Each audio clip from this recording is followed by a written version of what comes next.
Hey guys, tonight we are gently unspooling a rather peculiar and cautionary tale from the vibrant, sun-drenched world of ancient Greek mythology. Imagine yourself not in your comfortable bed but in a quiet courtyard in Lydia, or perhaps a bustling Athenian home, the air filled with the rhythmic clack-thump of a loom and the scent of lanolin from freshly carded wool. We're delving into a world where skill in weaving was not just a craft but an art form deeply revered, divinely patronized, and sometimes a source of perilous pride. Tonight, we explore the curious story of why spiders, those eight-legged masters of silk, were said to be strangely forbidden from ever entering Athena's weaving contests. Now, picture this. You're a phenomenally talented artist, but your chosen medium is, say, competitive butter sculpting. And you hear that the actual goddess of butter sculpting is in town. Challenging her to a dairy-based duel, especially if she's known for her wisdom, her strategic thinking, and her rather formidable divine temper. Let's just say your chances of it ending with a friendly handshake and a shared pat of butter are statistically quite slim. You'd probably end up as a cautionary tale told by particularly pessimistic cows, or perhaps as an interestingly shaped puddle. So before you get comfortable, take a moment to like the video and subscribe, but only if you genuinely enjoy what I do here. And as always, do let me know where you're drifting off from tonight and what part of your day or night it is. It's always wonderful to see where our little sleepy narratives wander. Now, dim the lights, maybe turn on a fan for that soft background hum, and let's ease into tonight's journey together. You find yourself transported not with a sudden jolt, but with a gentle, dreamlike transition into the heart of ancient Greece. It's a world bathed in that clear, almost luminous Mediterranean light, a land of sun-baked hills dotted with the silver green of olive groves, the dark spires of cypress trees, and the distant, shimmering expanse of the Aegean Sea. The air might carry the scent of wild thyme and oregano, crushed underfoot the salty tang of the sea breeze, or the faint, enticing aroma of roasting lamb from a nearby village. In the distance, you might hear the bleating of goats, the murmur of voices from a bustling agora. Or perhaps if you listen very carefully, the soft, rhythmic sounds emanating from the shaded courtyards and inner rooms of countless homes. The gentle hum of taut threads, the clack of a wooden shuttle, the steady thud of loom weights. This is the sound of weaving, an art form as fundamental to ancient Greek life as the cultivation of olives or the worship of the Olympian gods. Weaving, or ergasia-hyphantegi, as it might be more formally known, was far more than just a mundane chore or a simple craft. It was a vital necessity, a cornerstone of the household economy, and an art form imbued with deep cultural and symbolic significance.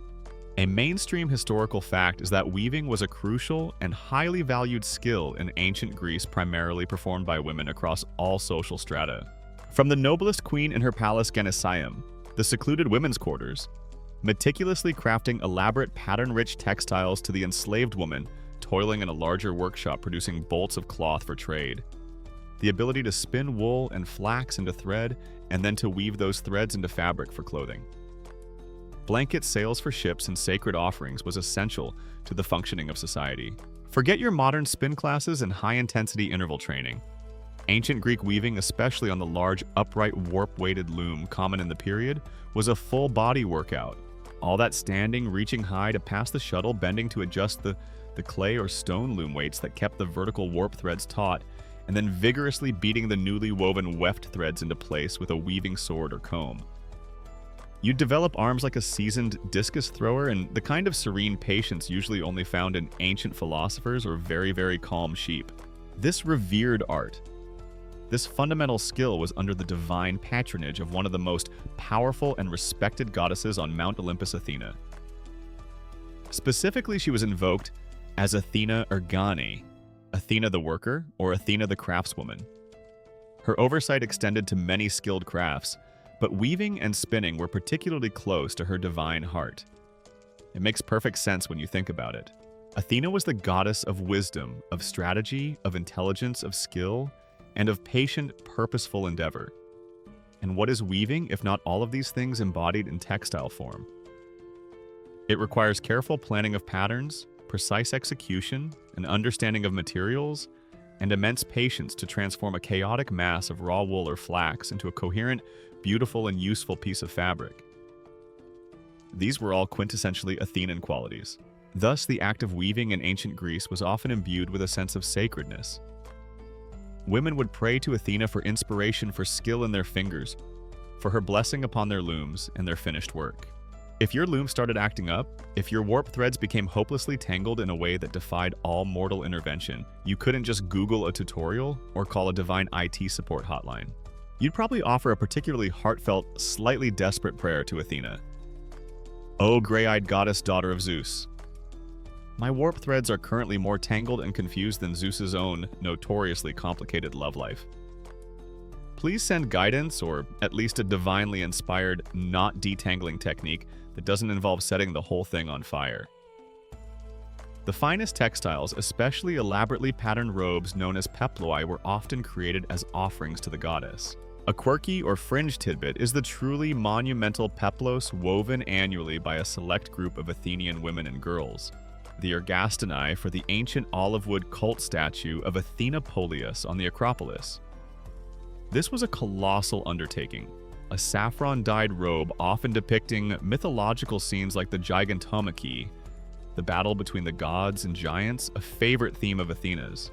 During the great Panathenaic festival, this enormous textile was paraded through the city like the sail of a ship, before being presented to the goddess, a testament to the collective skill and devotion of Athenian womanhood. So great skill in weaving was not just admired, it was often seen as a direct gift from Athena herself, a sign of her favor. The exact degree to which the mythical weaving contests like the one we are about to explore reflected actual historical competitions held in honor of Athena, or whether they were purely allegorical tales designed to illustrate moral precepts or theological points, is something that classicists and mythologists continue to discuss and debate. However, the existence of such myths underscores the immense cultural value placed on this art form and the profound respect accorded to its divine patron. It is within this world Egeria, a world where the rhythmic hum of the loom is a constant backdrop to daily life, where the finest woven threads can tell stories of gods and heroes, and where the art of weaving is inextricably linked to the wisdom and power of the gray-eyed goddess Athena, that our peculiar tale begins to unfold. It's a world where a mortal's skill, however extraordinary, must always be tempered with humility, especially when that skill touches upon the domain of an Olympian. For to challenge a goddess in her own sacred art, as you will soon see, is to invite a response that is as swift as intricate and as ultimately inescapable as the most perfectly woven yet fatally ensnaring web. You're now comfortably settled into this ancient Greek world. Egeria, the gentle rhythmic clack and hum of the warp-weighted loom, a soothing backdrop to your thoughts. You understand that weaving here is more than just making cloth. It's a sacred art, a vital skill, and a practice deeply intertwined with divine patronage. And the divine patron at the very heart of this craft, the goddess whose keen, intelligent gaze oversees every perfectly spun thread and every intricately woven pattern, is none other than Pallas Athena. To understand the peculiar tale of why spiders might be strangely forbidden from her weaving contests, you first need to appreciate just who this formidable Olympian deity truly is. Athena is not your average run-of-the-mill goddess concerned with flowery meadows or romantic entanglements. Oh no, her very birth sets her apart. A mainstream historical fact and one of her most famous origin stories is that Athena sprang fully formed, clad in gleaming armor, and uttering a mighty war cry directly from the head of her father, Zeus, the king of the gods. He had rather unwisely and in a fit of mythological overreaction swallowed her pregnant mother Metis, goddess of wisdom, fearing a prophecy that Metis' son would overthrow him. So Athena's emergence wasn't exactly heralded by a gentle cooing or a baby shower with tiny ambrosia-flavored cupcakes. She arrived ready for action, a warrior and a sage from her very first, rather startling breath. This dramatic entrance immediately signals her primary attributes: divine wisdom, strategic thinking, and a martial prowess that is both formidable and crucially tempered by intellect. Talk about a headache for dear old Dad Zeus. He literally birthed a fully armed, highly intelligent goddess from his own divine cranium. One imagines he reached for the celestial aspirin afterwards. She is known by many epithets, each highlighting a different facet of her complex personality. Pallas Athena often emphasizing her warrior aspect. Athena Parthenos the Virgin, signifying her independence and self-sufficiency, as she famously never married, nor had lovers, dedicating herself entirely to her duties and her chosen mortals. Athena Promachos, the champion, or front fighter, the one who leads armies into battle with skill and courage. Athena Glaucopis, often translated as gray-eyed or owl-eyed, linking her to her sacred bird, the owl, a potent symbol of wisdom, watchfulness, and the ability to see clearly even in darkness. And most relevant to our story, Athena Ergain. Athena the worker, or the craftswoman, the divine patroness of all skilled arts and crafts, with a particular emphasis on spinning and weaving. Her domains of power are vast and varied. She is first and foremost the goddess of wisdom. Not just abstract philosophical pondering, but practical wisdom, good counsel, strategic insight, and the intelligence required for success in any complex endeavor. This naturally extends to warfare, where she is revered as the goddess of just war, brilliant strategy, clever tactics, and disciplined, heroic endeavor. This puts her in stark contrast to her half-brother Ares, the god of war, who represents the brutal, chaotic, bloodthirsty aspect of conflict. Athena and Ares were both Olympian war deities, but she was like the highly polished, impeccably disciplined military strategist with a meticulously detailed battle plan and perfectly maintained equipment, while Ares was more the Hulk smash type who just really enjoyed the noisy, messy parts of a good fight and probably consistently forgot to iron his divine tunic. They likely had some very awkward Thanksgiving dinners on Mount Olympus, with Zeus trying to keep the peace. Athena was the favored protector of many Greek heroes, particularly those who demonstrated intelligence and resourcefulness, like Odysseus, Perseus, and Heracles, often guiding them with her wise counsel and divine aid. But it's her role as Athena Ergain that brings us to the loom. Her patronage extended to a wide range of skilled crafts: pottery, shipbuilding, chariot construction, metalworking. Essentially any pursuit that required intelligence, precision, patience, and artistry technique. Weaving, with its intricate patterns, its mathematical precision in counting threads, its need for careful planning and sustained effort, was considered one of the highest expressions of this divinely inspired skill. Athena herself was said to be a peerless weaver, capable of creating textiles of breathtaking beauty and complexity. Her patronage elevated the status of weaving from a mere domestic necessity to a respected art form, a worthy pursuit for women of all classes, and a means of expressing both piety and skill. Her symbols are instantly recognizable: the wise owl often perched on her shoulder or nearby, the olive tree, her sacred plant, which she famously gifted to the city of Athens in her contest with Poseidon for its patronage, symbolizing peace, prosperity, and resilience. Her formidable aegis, a divine breastplate or shield, often fringed with snakes, and bearing the horrifying head of the Gorgon Medusa, capable of turning her enemies to stone with terror. And of course, her spear and helmet, emblems of her martial strength and her role as a protector. The precise origins and early evolution of Athena's complex and multifaceted persona, particularly the seamless blending of her formidable martial characteristics with her dedicated patronage of traditionally female domestic crafts like weaving, continue to be explored and debated by classicists and historians of religion, with theories pointing to possible pre-Greek Minoan or Mycenaean goddess influences, or the sophisticated syncretism of various local Pelagian deities into her later Olympian form. What is clear is that by the classical period, she was a deity of immense power and profound cultural significance. Her character, as portrayed in the myths, is typically one of dignified composure, keen intelligence, and unwavering resolve. She values justice, order, and cleverness.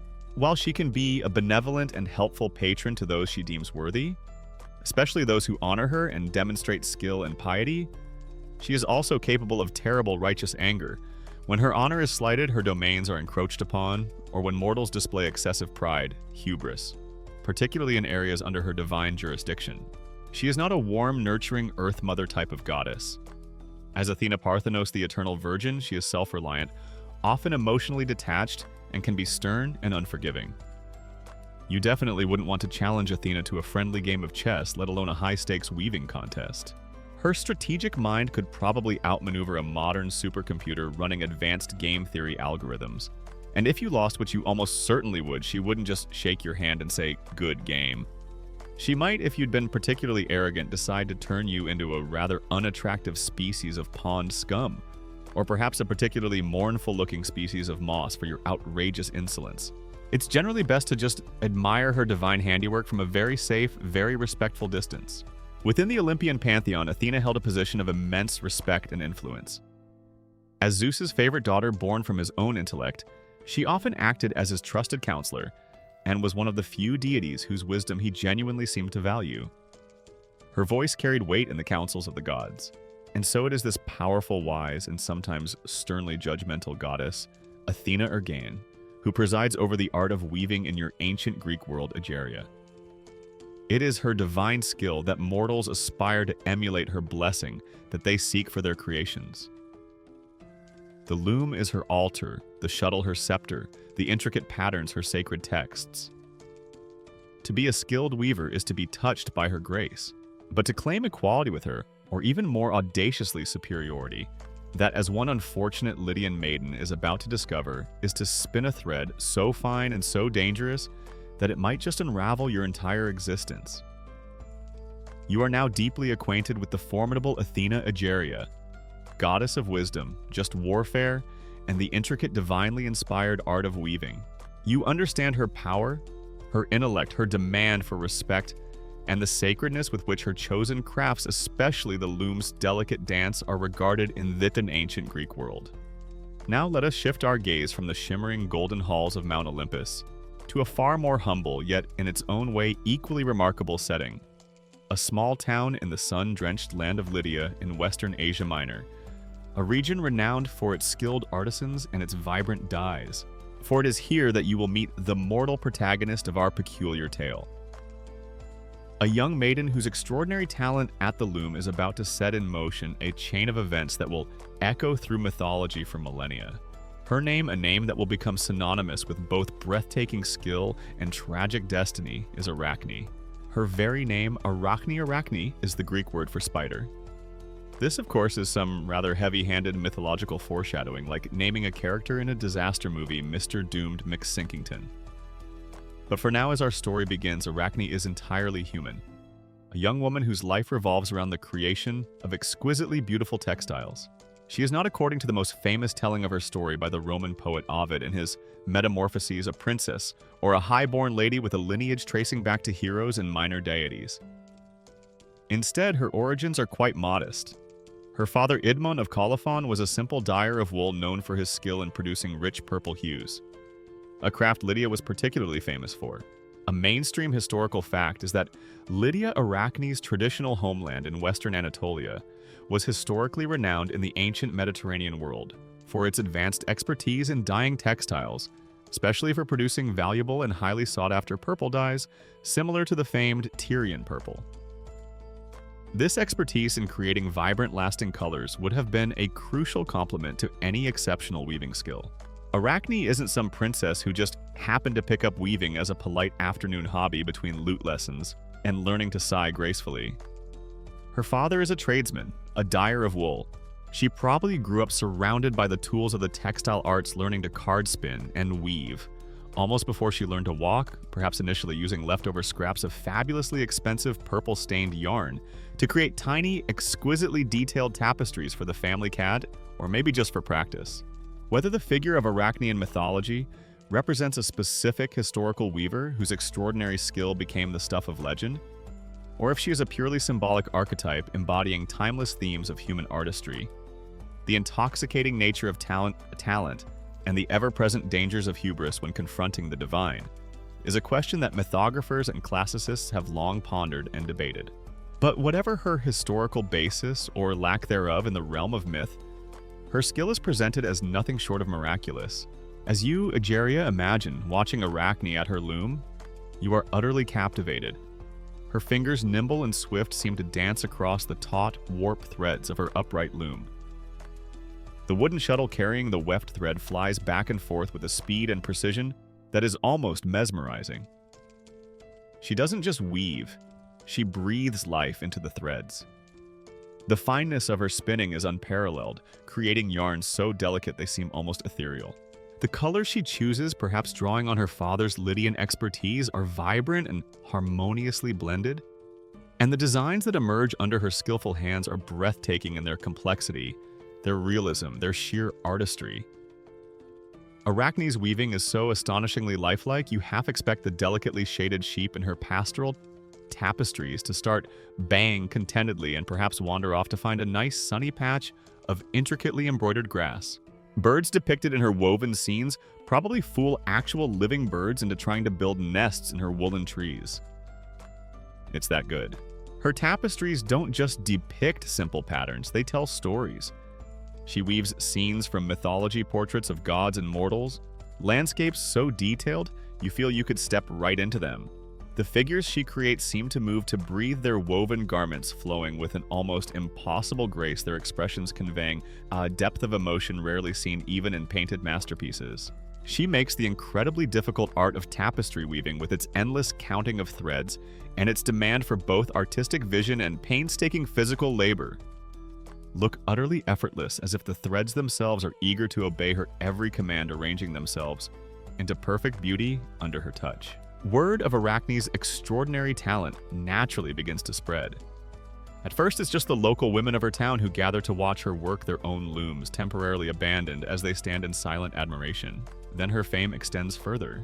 Ovid tells us that even the nymphs of the countryside, the wood nymphs from the forest of Mount Malus, the river nymphs from the Pactolus stream, famous for its legendary gold-bearing sands, would abandon their playful, rustic pursuits to come and marvel at Arachne's artistry. Even the local nymphs, who you'd imagine would be terribly busy with important and pressing nymphly business, like, well, whatever it is that nymphs do all day, polishing dewdrops.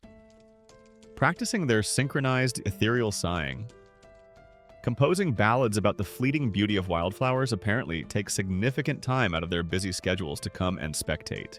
It's like the ancient world's hottest, most exclusive reality TV show.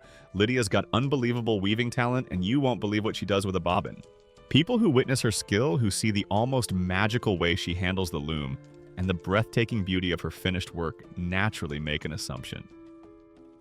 Such talent, they whisper, cannot be purely mortal. Surely she must have been taught by the goddess Athena Ergon herself, the divine patroness of this very art. Or, if not a direct pupil, then she must be a special favorite of the goddess, blessed with a divine spark of inspiration. It's a logical conclusion in a world where exceptional skill was often attributed to divine favor or instruction. A quirky or fringe tidbit about ancient weaving is that achieving truly vibrant and lasting colors like the Lydian purples Arachne might have used was an incredibly complex and often jealously guarded chemical process. It involved sometimes rare and very expensive ingredients: murex sea snails for true Tyrian purple Kermes insects, for brilliant crimson madder root for reds, woad, or indigo for blues. A supremely skilled weaver like Arachne would either need to be an expert dyer herself or work in very close collaboration with one like her father Idmon to ensure that the threads she used were worthy of the masterpieces she created with them. The beauty of her designs would have been inseparable from the richness and permanence of her colors. In these early days of her rising fame, perhaps Arachne is simply absorbed in her art, dedicated to her loom. Her heart filled with the joy of creation.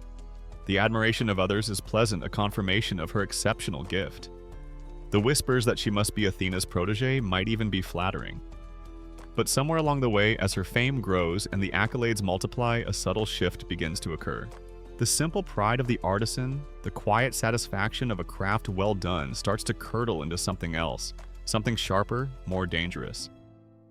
The seeds of hubris, that most perilous of flaws in the Greek worldview, are beginning to sprout in the fertile ground of Arachne's unparalleled and perhaps increasingly unacknowledged mortal talent.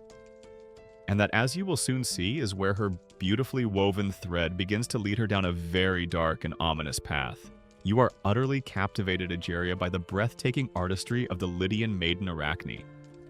Her fingers don't just manipulate threads, they conjure worlds, weaving tapestries so vibrant, so lifelike, they seem to shimmer with an inner vitality. The nymphs themselves, those shy, ethereal spirits of forest and stream, abandon their glades and grottos to gather in hushed admiration around her loom. Her fame, once a local whisper, now echoes through the towns and villages of Lydia, a testament to a skill that seems almost supernatural. And it is here, amidst the growing chorus of praise and the undeniable evidence of her extraordinary talent, that a subtle yet profoundly dangerous thread begins to weave itself into the fabric of Arachne's character, the fine glistening and ultimately entangling thread of pride. Arachne's skill is truly undeniable, but her ego, it seems, is starting to grow at an alarming rate faster than a particularly ambitious patch of divinely fertilized, fast-growing ivy. Soon you can almost imagine her demanding that her loom be fashioned from solid gold, her shuttles carved from ivory, and her bobbins encrusted with the crystallized tears of adoring yet slightly intimidated wood nymphs. The constant adulation, the gasps of wonder, the pronouncements that her work rivals nature itself. It all begins to have an intoxicating effect. She is no longer content to be merely Arachne the gifted weaver from Colophon, daughter of Idmon the dyer. In her own mind, she is becoming Arachne the unparalleled Arachne the supreme. The first and perhaps most crucial misstep on this perilous path occurs when people quite naturally attribute her astonishing abilities to divine favor. Surely, they murmur awestruck by a particularly vivid depiction of a galloping centaur or a delicately shaded sunset.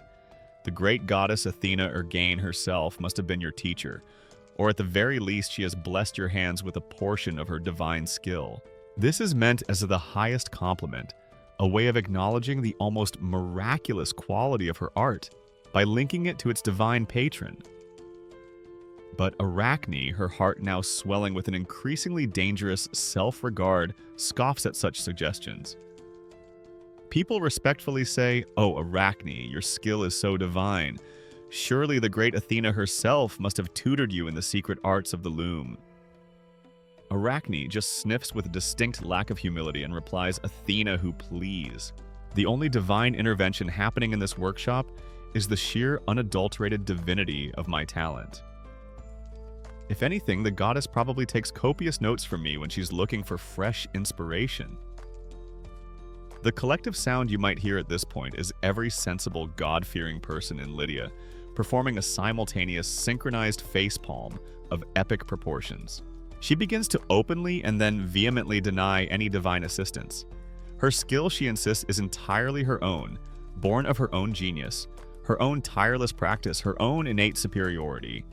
There is no acknowledgement of Athena's patronage, no humble prayer of thanks for the gifts she possesses. This denial is a critical turning point, a clear sign that her pride is beginning to blind her to the proper order of things.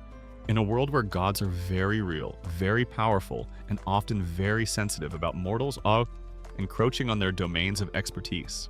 Whether Arachne's boast as it escalates should be interpreted primarily as a deeply personal character flaw, rooted in insecurity or narcissism, or perhaps as a symbolic representation of the inherent, sometimes dangerous tension between extraordinary human artistic ambition and the established divine order, is a question that continues to elicit rich discussion and varied interpretation among classicists and mythologists.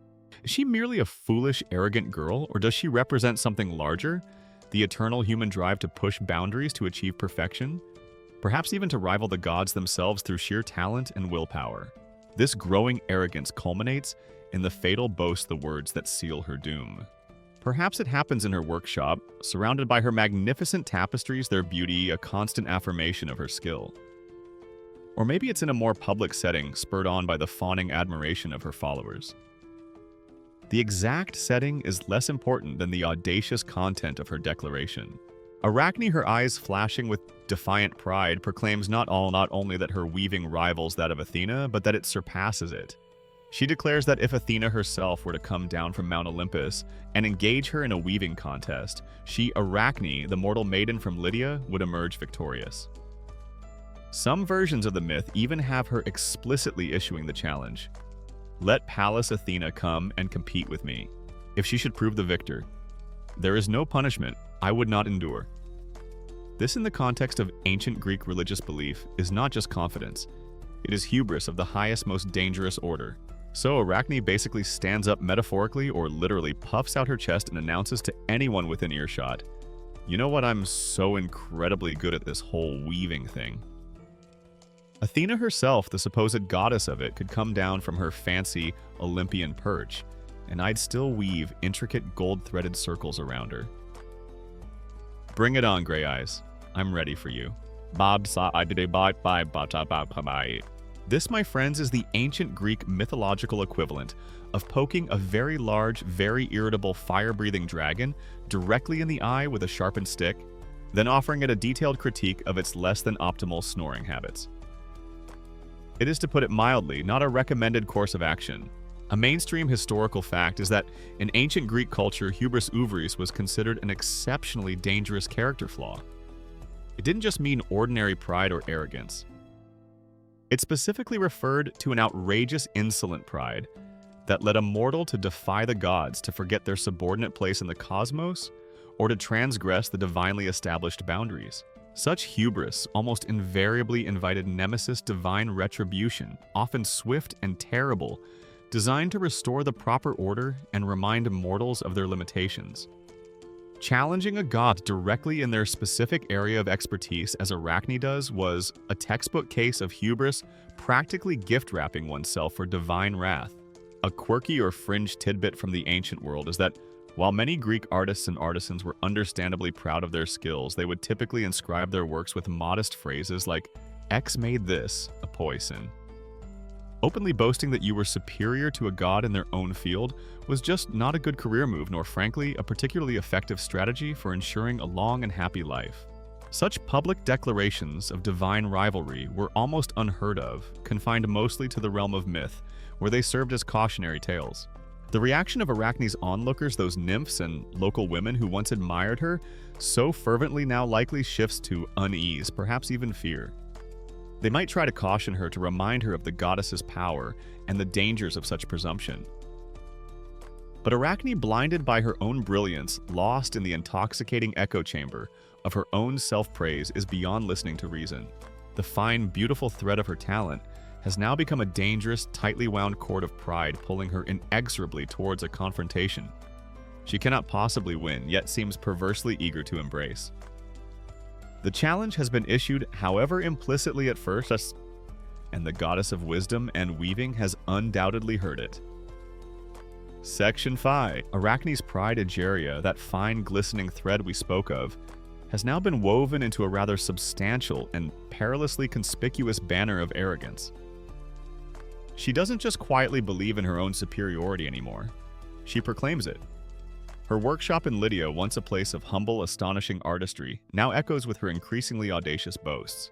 She tells anyone who will listen, and many still do, though perhaps now with a mixture of awe and growing trepidation, that her skill with the loom and shuttle is unmatched, not just by any mortal, but by any being divine or otherwise.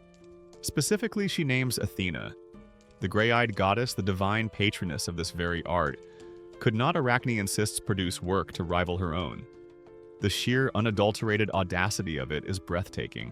News, especially scandalous or shocking news, has a way of traveling even in the ancient world. Arachne's boasts, so loud, so frequent, so utterly dismissive of divine authority, begin to ripple outwards from her small Lydian town. Perhaps the nymphs, those erstwhile admirers who once gathered in hushed reverence around her loom, now carry these unsettling pronouncements on the breezes through the forests and down the river valleys. Maybe traveling merchants, having heard the local gossip, spread the tale in distant marketplaces. Or perhaps more directly, the scandalized prayers of pious mortals, horrified by such blasphemy, reach the lofty cloud-wreathed peaks of Mount Olympus. Arachne's boasts are so persistent and widely reported, they probably get picked up by Olympus's divine, ultra-fast, gossip-powered Wi-Fi network, or maybe Hermes, the fleet-footed messenger god, delivers the news with his winged sandals and a celestial eye roll, thinking, "You are not going to believe what this Lydian weaver is claiming now, Lady Athena. Mortals, eh?" And so word of Arachne's hubris inevitably reaches the ears of Athena herself.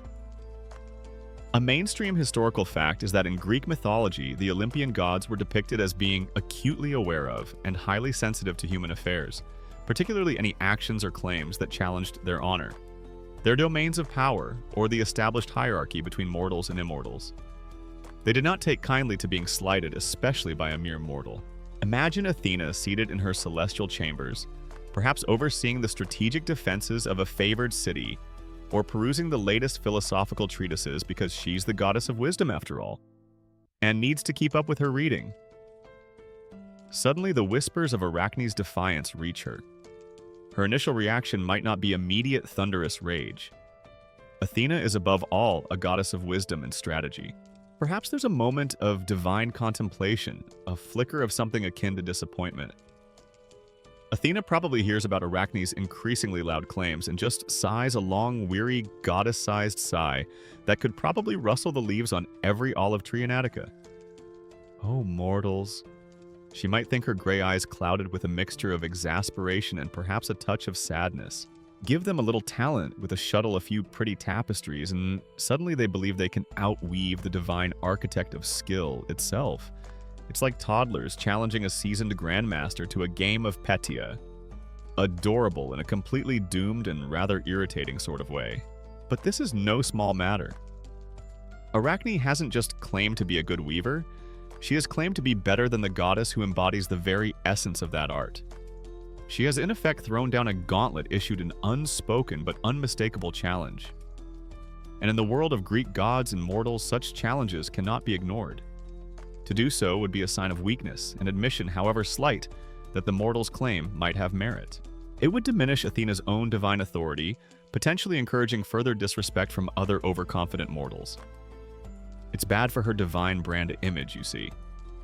Next thing you know, if she lets this slide, mortals would be challenging Poseidon to surfing contests, Hades to a competitive soul-reaping event, or even Zeus himself to a thunderbolt-throwing championship.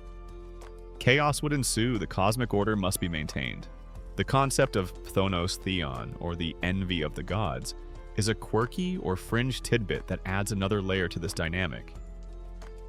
This was the ancient Greek belief that the gods might become jealous or resentful of mortals who achieve too much success, too much happiness, too much wealth, or in Arachne's case, too much skill, especially if that mortal failed to show proper humility and acknowledge the divine source of their blessings.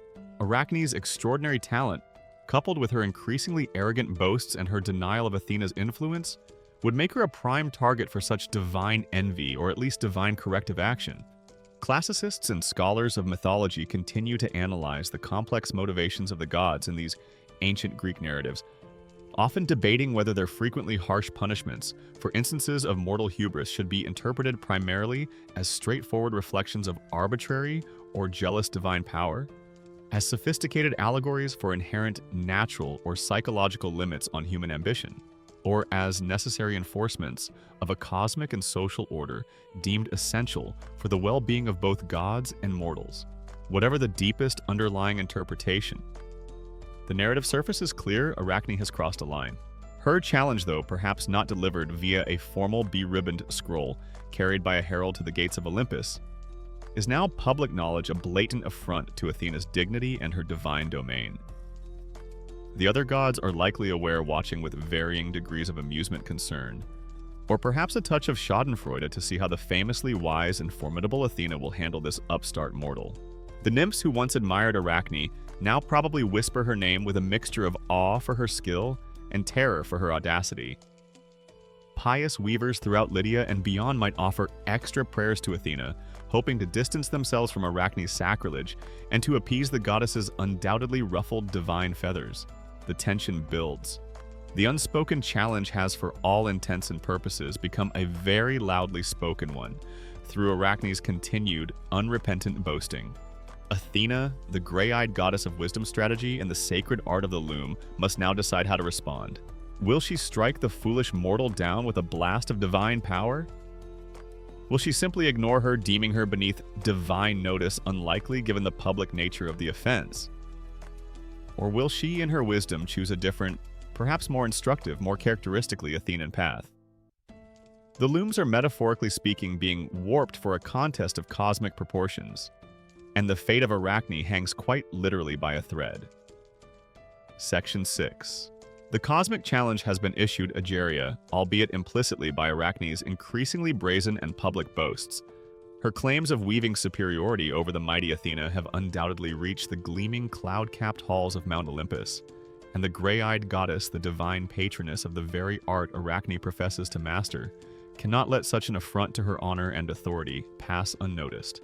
Yet Athena, true to her nature as the goddess of wisdom and strategic thinking, does not immediately unleash a thunderbolt of divine retribution, or dispatch a minor deity to turn Arachne into, say, a particularly unattractive species of decorative gourd. No, her first response is one of measured, almost merciful intervention. She decides to give the foolish mortal a chance, an opportunity to retract her rash words and offer due reverence.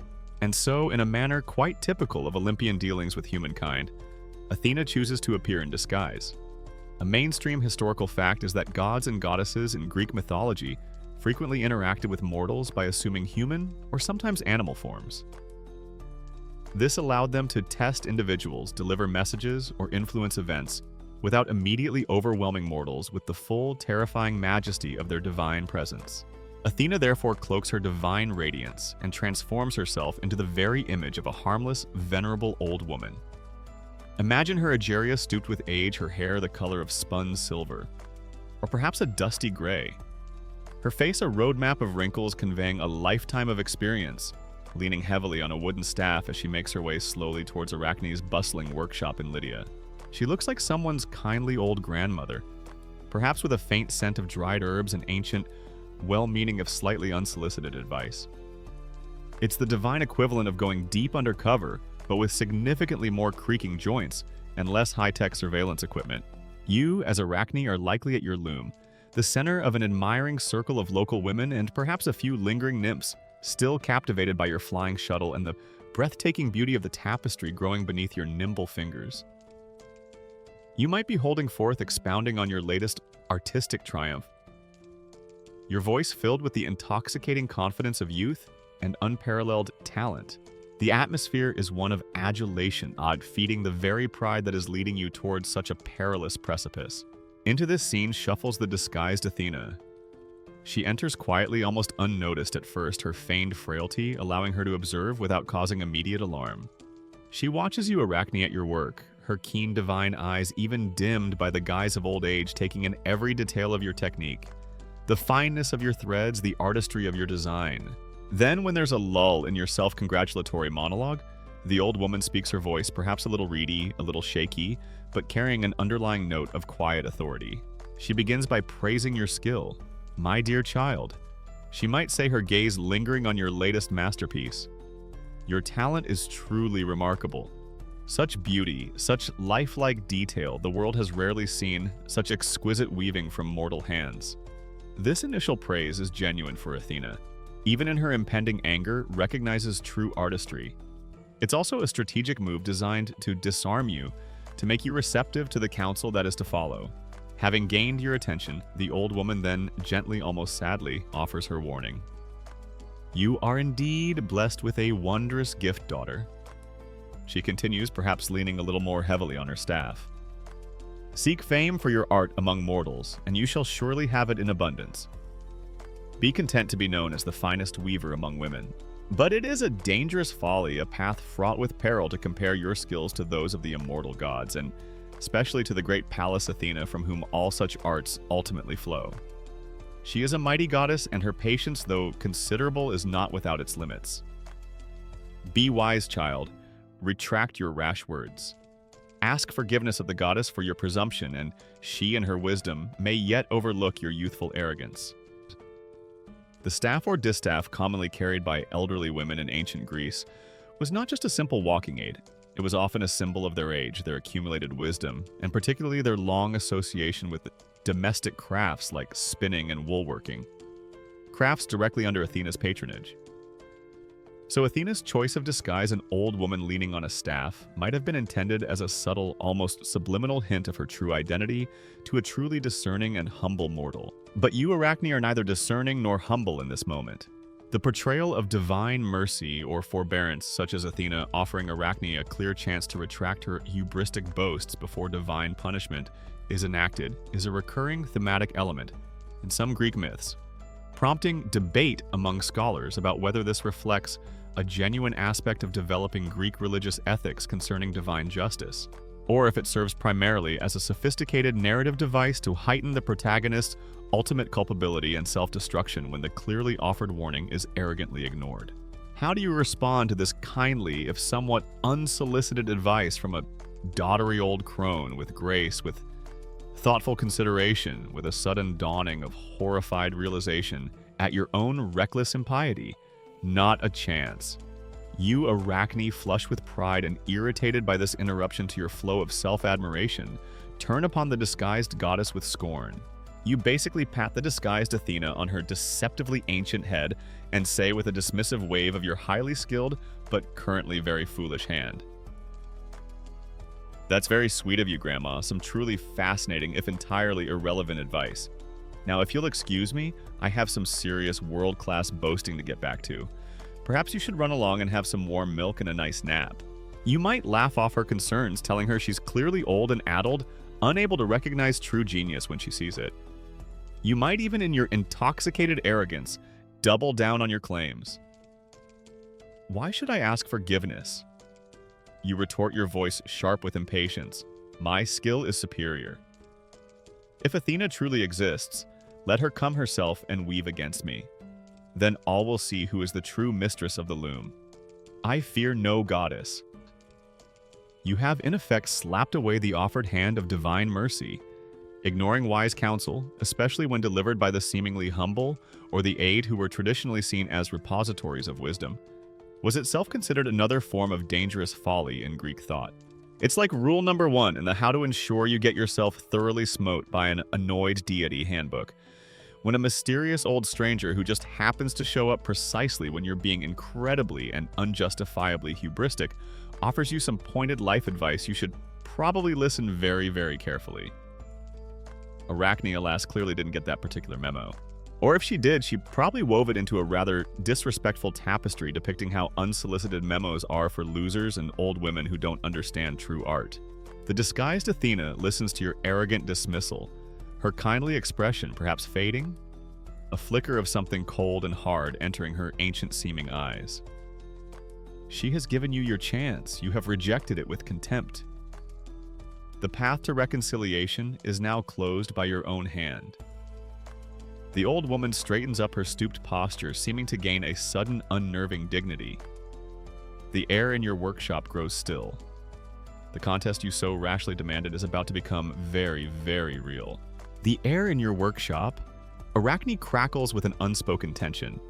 You have just dismissed the seemingly frail old woman and her unwelcome advice with a wave of your hand and a scornful remark, your pride still burning bright. Your belief in your own unparalleled weaving skill utterly unshaken. You turn back to your magnificent loom, perhaps to bask once more in the admiration of the assembled nymphs and local women, eager to resume your reign as the undisputed queen of this Lydian craft. But the old woman does not leave. Instead, a profound change comes over her. The stooped shoulders straighten, the feigned frailty drops away like a discarded cloak. The dim, aged eyes begin to blaze with an intense, piercing light, a light that is not of this mortal world. Her gray hair seems to shimmer, taking on a golden, almost metallic sheen. The simple wooden staff she leaned upon transforms, or perhaps is simply revealed as a polished spear, its bronze tip gleaming with deadly purpose. The little old lady Egeria suddenly grows about 3 feet taller, starts radiating an unnerving divine luminescence that makes the sunlight filtering into your workshop look positively anemic, and her simple homespun robe morphs into the majestic flowing garments of an Olympian goddess. Pallas Athena stands before you in her true, awe-inspiring, and frankly quite terrifying divine form. Your, "oh, it's just a harmless old grandma with some unsolicited opinions" assessment was, shall we say, ever so slightly off the mark. A hush falls over your workshop. The admiring chatter of the nymphs and village women dies in their throats, replaced by gasps of terror and awe. Some may fall to their knees, averting their eyes from the sudden, overwhelming divine presence. This is no mere vision. This is an epiphany, a direct manifestation of an Olympian. And she does not look pleased. How do you react, Arachne, in this electrifying moment? Ovid, our primary source for your tale, tells us that a blush rises to your cheeks, a fleeting sign of shame or perhaps sudden dawning fear. But your pride, that deeply woven, intricate pattern of self-belief, is not so easily unraveled. Though the other onlookers tremble, you, Arachne, stand your ground. You had, after all, rashly wished for Athena to appear to accept your challenge. And now here she is, even with a full-blown, very clearly annoyed goddess, standing in your previously quite ordinary Lydian workshop, radiating enough divine power to probably curdle every vat of purple dye in your father's establishment. You bless your incredibly hubristic and fatally stubborn little heart, Do not immediately fall to the floor begging for forgiveness. Instead, you meet her gaze perhaps with a tremor you try desperately to conceal. It's like, all right then, glowy spear lady, so it's you and me. Looms at dawn, or you know right now if you're up for it. May the best weaver win. Which, just to be clear, will almost certainly be me, obviously. The sheer, unadulterated nerve of it, you have to give the girl that. And possibly a very pronounced, deeply ingrained death wish. Athena speaks her voice no longer the reedy pipe of an old woman, but clear, resonant, and carrying the unmistakable authority of Olympus. She wastes no words on further warnings or admonishments. You have made your boast, you have rejected her counsel, and now you will have your contest. She accepts your audacious challenge. The terms are not explicitly spelled out in a lengthy, lawyer-drafted contract, but they hang heavy in the charged air. This is a battle of skill, a judgment of art, and for you, Arachne, a trial of your very existence against the majesty of the divine. The stage is set for what will become one of the most famous and cautionary contests in all of Greek mythology. A mainstream historical fact is that weaving contests, both as real events, perhaps incorporated into religious festivals or local celebrations, and as potent mythological narratives were a known concept in ancient Greek culture. They reflected the high societal value placed on exceptional weaving skill, and also tapped into the Greeks' inherent love for competition agone in all its forms, from athletic games to poetic recitations. The contest between Athena and Arachne is by far the most renowned mythological example, a timeless story of mortal ambition versus divine power. Two looms are quickly brought forth and set up side by side, perhaps in the largest space within your workshop, or maybe even moved out into a sunlit courtyard to accommodate the divine guest and the now rather terrified but utterly transfixed audience of nymphs and mortals. These are the traditional upright, warp-weighted looms of ancient Greece. Imagine them adgeria two sturdy wooden frames, the vertical warp threads stretched taut by heavy clay or stone weights hanging at the bottom. A quirky or fringe tidbit is that the rhythmic clinking or soft thudding of these loom weights against each other or against the frame itself, as the weaver worked and adjusted the tension, would have been one of the characteristic, almost musical sounds of any ancient weaving workshop. One can only imagine the intense, perhaps perfectly synchronized, or maybe even deliberately competitively out-of-sync clinking that is about to fill the air during this divine versus mortal craft-off. The finest materials are assembled. Arachne, drawing on her own renowned Lydian resources, brings forth skeins of exquisitely spun wool dyed in a rainbow of vibrant colors, the famous Lydian purples, crimsons, saffrons, and indigos. Athena, one can only imagine, has access to rather more exclusive supplies. Perhaps her threads are spun from captured moonbeams or dyed with the distilled essence of 1,000 sunsets, or even incorporate strands of pure ethereal gold and silver gifted to her by Hephaestus the smith god. It's like the ultimate high-stakes craft competition, a sort of ancient Project Runway Olympian edition, but with significantly more divine wrath and a much higher chance of ending in a rather unfortunate metamorphosis, instead of just being told auf Wiedersehen by a severe-looking host in a natty suit. Whether the mythological weaving contest between Athena and Arachne should be interpreted as a straightforward, literal clash of technical skill, or as a more complex and nuanced allegory for the intricate relationship between divine inspiration and human artistic endeavor, or perhaps even as a cautionary tale from an earlier, more craft-focused society about the potential dangers of unchecked technological innovation outpacing established religious reverence and moral boundaries, remains a fertile and fascinating ground for ongoing scholarly interpretation and discussion. Both goddess and mortal take their places before their respective looms. A profound silence falls, broken only by the faint whisper of the breeze and the distant sounds of Lydian life, blissfully unaware of the cosmic drama unfolding within your workshop walls. Athena, her gray eyes glinting with a stern, focused light, selects her first threads. Arachne, her face perhaps still flushed, but her fingers steady with the confidence of her unparalleled skill, does the same. The shuttles are threaded. The contest, the one you so rashly demanded, Arachne, is about to begin. The fate of your art, your reputation, your very form now hangs suspended. As taut and as vulnerable as the first threads stretched upon your loom, The tension in your Lydian workshop Arachne is now so thick, you could probably weave it into a rather sturdy, if somewhat uncomfortable piece of sackcloth. Pallas Athena, her divine majesty, no longer concealed by the guise of a frail old woman, stands before one loom. You, your face, perhaps still tinged with that defiant blush, but your fingers itching to prove your unparalleled skill, stand before the other. The assembled nymphs and local women. Your erstwhile fan club have likely retreated to a safe distance, their expressions a mixture of terror, awe, and a sort of horrified fascination. This isn't just any weaving competition. This is a showdown of cosmic proportions, a direct confrontation between mortal audacity and Olympian authority. Both goddess and mortal take up their shuttles. The rhythmic clack and thud of the warp-weighted looms begin a duet of creation that fills the charged silence. Athena works with a calm, focused intensity, her movements economical, graceful, and imbued with an effortless divine precision.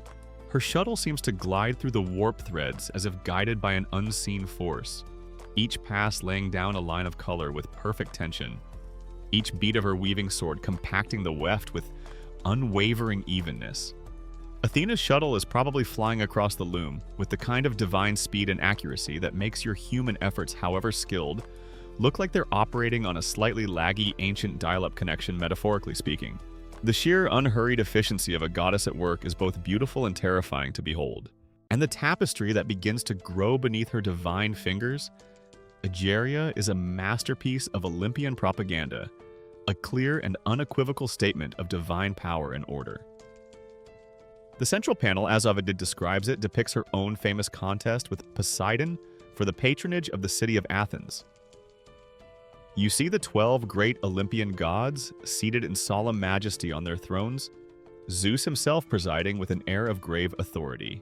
Athena weaves herself presenting her gift to the nascent city, the olive tree, its leaves a silvery green, its branches laden with fruit, a symbol of peace, wisdom, and enduring prosperity. Beside her, Poseidon, Lord of the Sea, strikes the Acropolis rock with his mighty trident, and from it springs forth a saltwater well, or perhaps a magnificent warhorse depending on which version of that particular PR battle you follow. The gods and the ancient Cecropian citizens of Athens are shown judging in Athena's favor, her practical life-sustaining gift deemed superior. This scene alone is a powerful assertion of her wisdom, her connection to her favored city, and her victory through skill and useful artistry. It's a not-so-subtle reminder to any onlookers, especially one highly skilled but overly proud Lydian weaver, of who exactly they are dealing with. Athena is weaving her own divine resume, and it's very, very impressive. But she doesn't stop there. A mainstream historical fact is that in Greek art and literature, depictions of mythological contests often served not just to entertain, but to reinforce divine hierarchies, illustrate crucial moral lessons, particularly about the dangers of hubris, and sometimes even to explain the origins of specific cults or natural phenomena. Athena's tapestry is a masterclass in this didactic art form. Around the central scene of her Athenian triumph, she weaves 4 smaller, exquisitely detailed vignettes in each of the corners. These are not scenes of joy or divine benevolence. Oh no. These are carefully chosen cautionary tales, each one depicting mortals who dared to challenge or disrespect the gods, and the terrible transformative punishments that inevitably followed. You might see in one corner the tragic figures of Hemus and Rhodope, a Thracian king and queen who in their arrogance dared to call themselves Zeus and Hera. For this impiety, Athena weaves their transformation into the cold, unfeeling mountains that still bear their names, a permanent rocky testament to their folly. In another corner, perhaps she depicts the story of the pygmy queen Joanna, or Oenoe, as she's sometimes called, who slighted Hera and Artemis and was transformed into a crane doomed to wage eternal feudal war against her own former people. Then there might be Antigone of Troy, not the more famous Theban one, who boasted that her hair was more beautiful than the goddess Hera's. Athena shows her being turned into a stork, her lovely locks replaced by clacking feathers.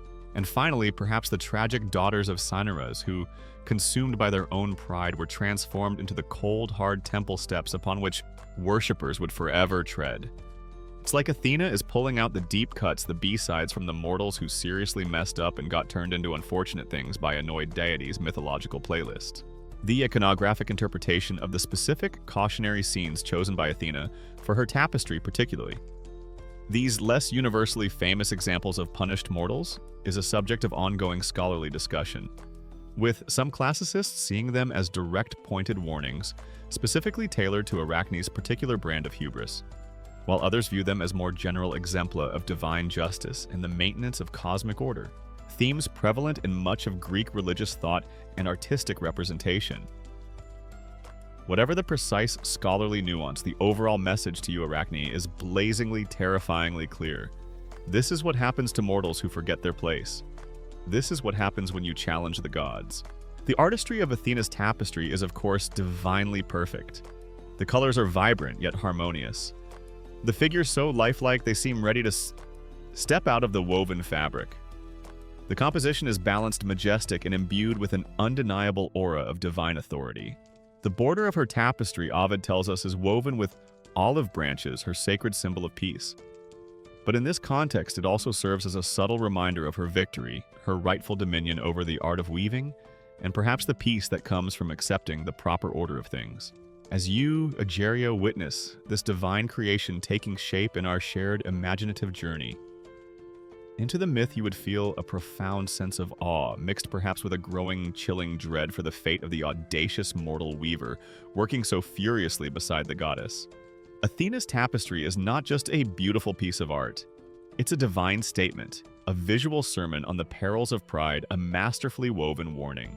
It's basically a giant, incredibly beautiful and deeply unsettling, "Don't mess with the gods." A cautionary collection of unfortunate transformations presented in glorious thread-o-vision. It's got majesty, it's got divine justice, and it's got a very, very clear, "You're probably next on the list if you don't seriously reconsider your life choices, Missy" vibe aimed squarely and with pinpoint divine accuracy at your loom, Arachne. The goddess has laid down her visual argument with irrefutable skill and terrifying clarity. The divine tapestry of Pallas Athena is complete Egeria, a magnificent and formidable work of art hanging there in your Lydian workshop, its central panel celebrating Olympian order, and its four corners serving as stark woven warnings against mortal presumption. The air is thick with unspoken judgment, with the almost palpable aura of divine authority. Any sensible mortal faced with such a clear and artistically stunning admonition would surely take the hint, perhaps offer a hasty apology, and discreetly dismantle their own presumptuous loom. But Arachne, as you are about to witness, is not just any mortal. She is a creature of extraordinary talent, and it is now abundantly clear, equally extraordinary and colossally misguided pride. While Athena wove with calm divine precision, you, Arachne, have been working at your own loom with a fierce, almost febrile intensity. Your shuttle flies with a speed that blurs the eye, your fingers dance across the warped threads, as if possessed by a whirlwind of creative energy. There is no denying your prodigious skill. It is a breathtaking spectacle in its own right. But as the images begin to take shape on your loom, a collective gasp, quickly suppressed, might ripple through the terrified nymphs and local women, still huddled in the corners of the workshop. For the subject matter you have chosen, Arachne is not one of homage nor of neutral beauty. Oh no.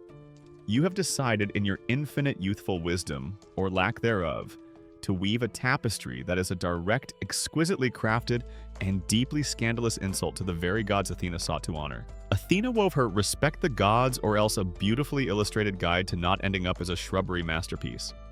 You, meanwhile, Arachne, are over on your loom, essentially weaving Olympian Gods Gone Wild, the Shameful Shenanigans and Questionable Romantic Choices edition. It's like you've decided to create the ancient world's very first divine exposé tabloid, rendered in glorious, meticulously detailed Technicolor thread. A mainstream historical fact is that Greek mythology is absolutely replete with stories depicting the amorous affairs, cunning deceptions, and sometimes ethically questionable, even predatory behavior of the Olympian gods, particularly Zeus, the king of the gods himself. These tales, far from being suppressed, were widely known, recounted by poets, depicted by artists, and often explored complex themes of divine power, mortal vulnerability, the often blurry lines of divine justice, and the frequently messy interactions between gods and humans. Arachne therefore has a rich and well-documented catalog of divine misdeeds to draw upon for her audacious creation. And draw upon it she does with a skill that is as undeniable as her appalling lack of judgment. Ovid in his Metamorphoses provides a veritable laundry list of the scandalous scenes that flow from your rebellious shuttle Arachne. Central to your tapestry, you depict Europa the Phoenician princess being deceived and carried away by Zeus, who has transformed himself into a magnificent, deceptively gentle white bull. You weave the scene with such realism that the bull seems to live the sea to ripple, and Europa's expression to convey both fear and a dawning, unwilling fascination. But you don't stop with Zeus's bovine exploits. Oh no, your tapestry becomes a veritable catalog of his less-than-godly amorous conquests, each achieved through some cunning, often rather undignified disguise. There he is again, as a golden eagle snatching away the nymph Astri. Then, perhaps most famously, you show him descending upon Leda the Spartan queen in the guise of a graceful, irresistible swan. You weave Antiope seduced by Zeus in the form of a shaggy, lustful satyr, and Alcmena tricked by Zeus appearing as her own absent husband Amphitryon. A particularly deceitful act.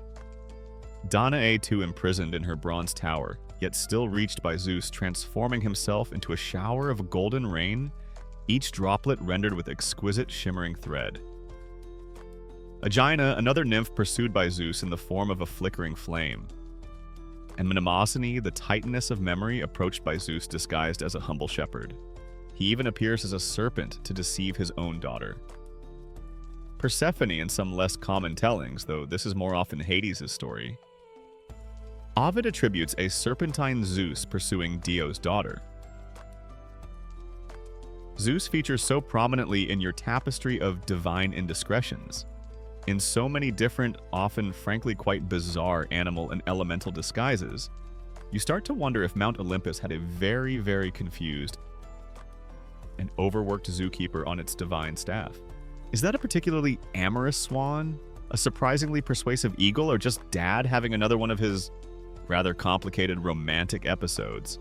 And it's not just Zeus who stars in your woven exposé. Poseidon, Lord of the Sea, gets his own scandalous section. You depict him deceiving various nymphs and mortals by transforming himself into a bull again with the bulls these gods, a ram, a stallion, a dolphin, and even a bird. His numerous unwilling conquests are laid bare in intricate detail.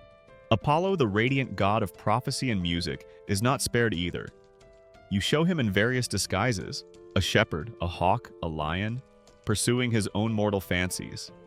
Even Dionysus, the god of wine and revelry, is shown tricking the maiden Aragone by appearing as a tempting cluster of grapes. And way back in the Titan generation, you even include Cronus, Zeus's father, deceiving the nymph Philyra by taking the form of a horse.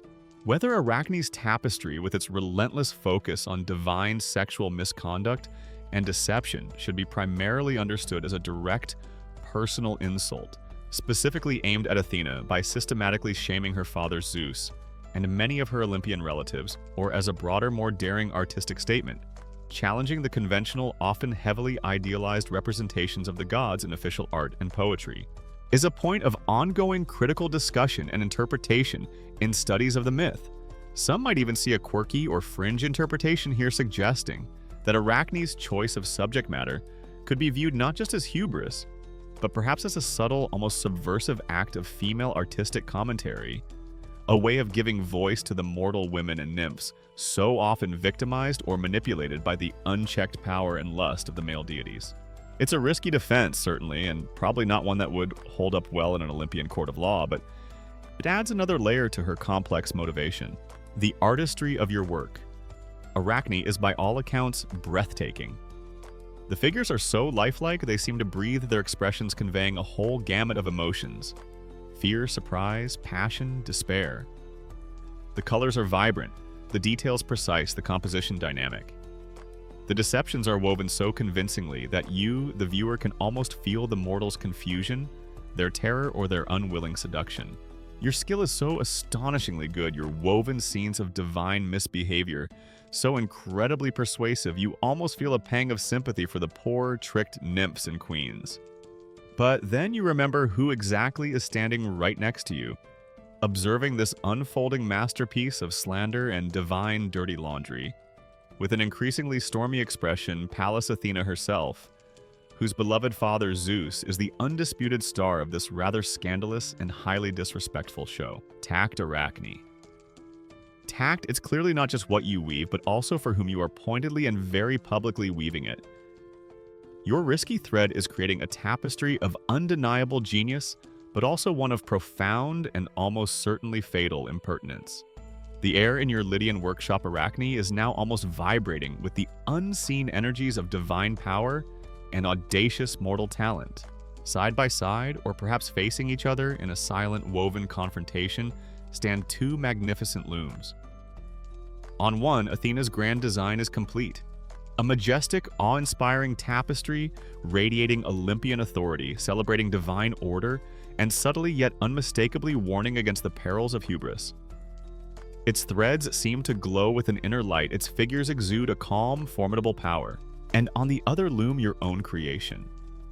Arachne has just reached its breathtaking and breathtakingly defiant conclusion. The final weft thread has been beaten into place, the last shimmering detail lovingly expertly, and perhaps with a final triumphant flourish completed. Now, let us be absolutely clear. Egeria, as you, in your imagined journey, gaze upon Arachne's finished work. This is no amateurish scrawl, no clumsy attempt by an overconfident novice. The Roman poet Ovid, who gives us the most famous and detailed account of this myth in his Metamorphoses, is unequivocal on this point. Arachne's technical skill is quite simply perfect.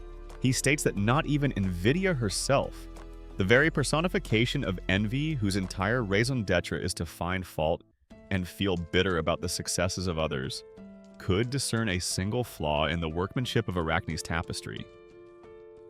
You know things are serious and your work is on another level entirely, when envy, the ultimate cosmic critic, basically throws up her green-tinged ethereal hands and declares, "Nope, can't find a single dropped stitch or a mismatched thread here." The craftsmanship is infuriatingly, impeccably flawless. The message, however, oh boy, that's delightfully, catastrophically spicy. Imagine the scene. The fineness of Arachne's weave is so extraordinary that the fabric itself seems almost translucent, yet alive with vibrant color. Her Lydian purples are deeper, richer than any seen before. Her crimsons blaze like captured fire. Her blues and greens evoke the very essence of sea and forest.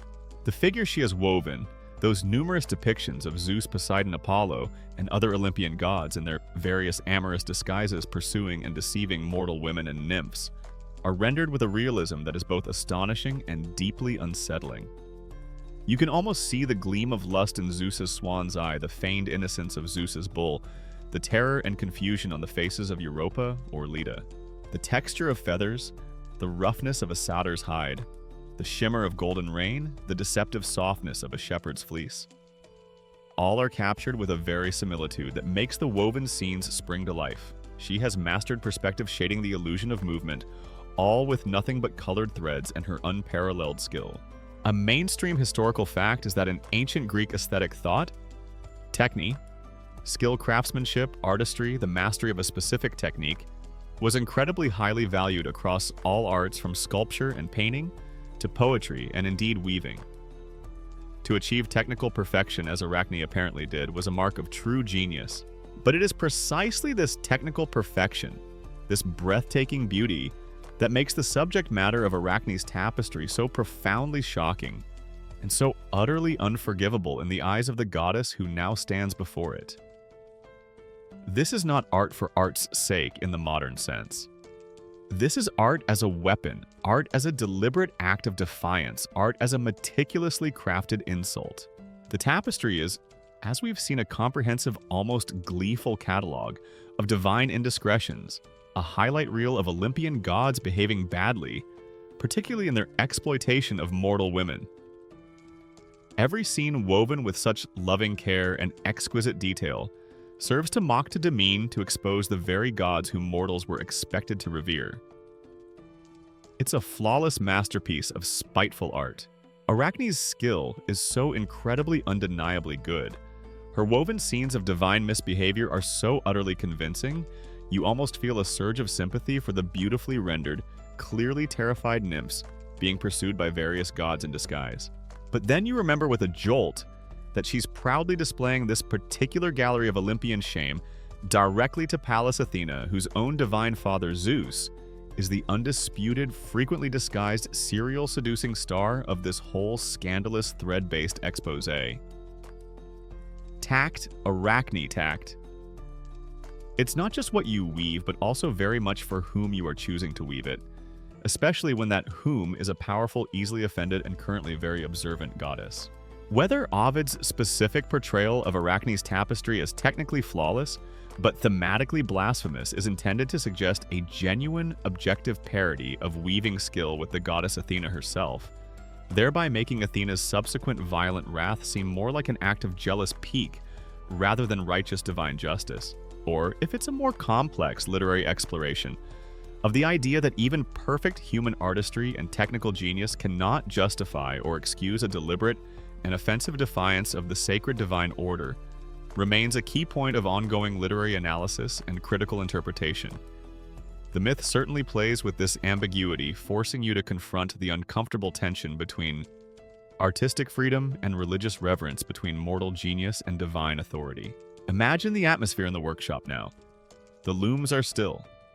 The tapestries hang perhaps side by side Athena's majestic and cautionary tale of divine power and order, contrasting sharply with Arachne's brilliant, beautiful, and deeply subversive masterpiece of Olympian scandals.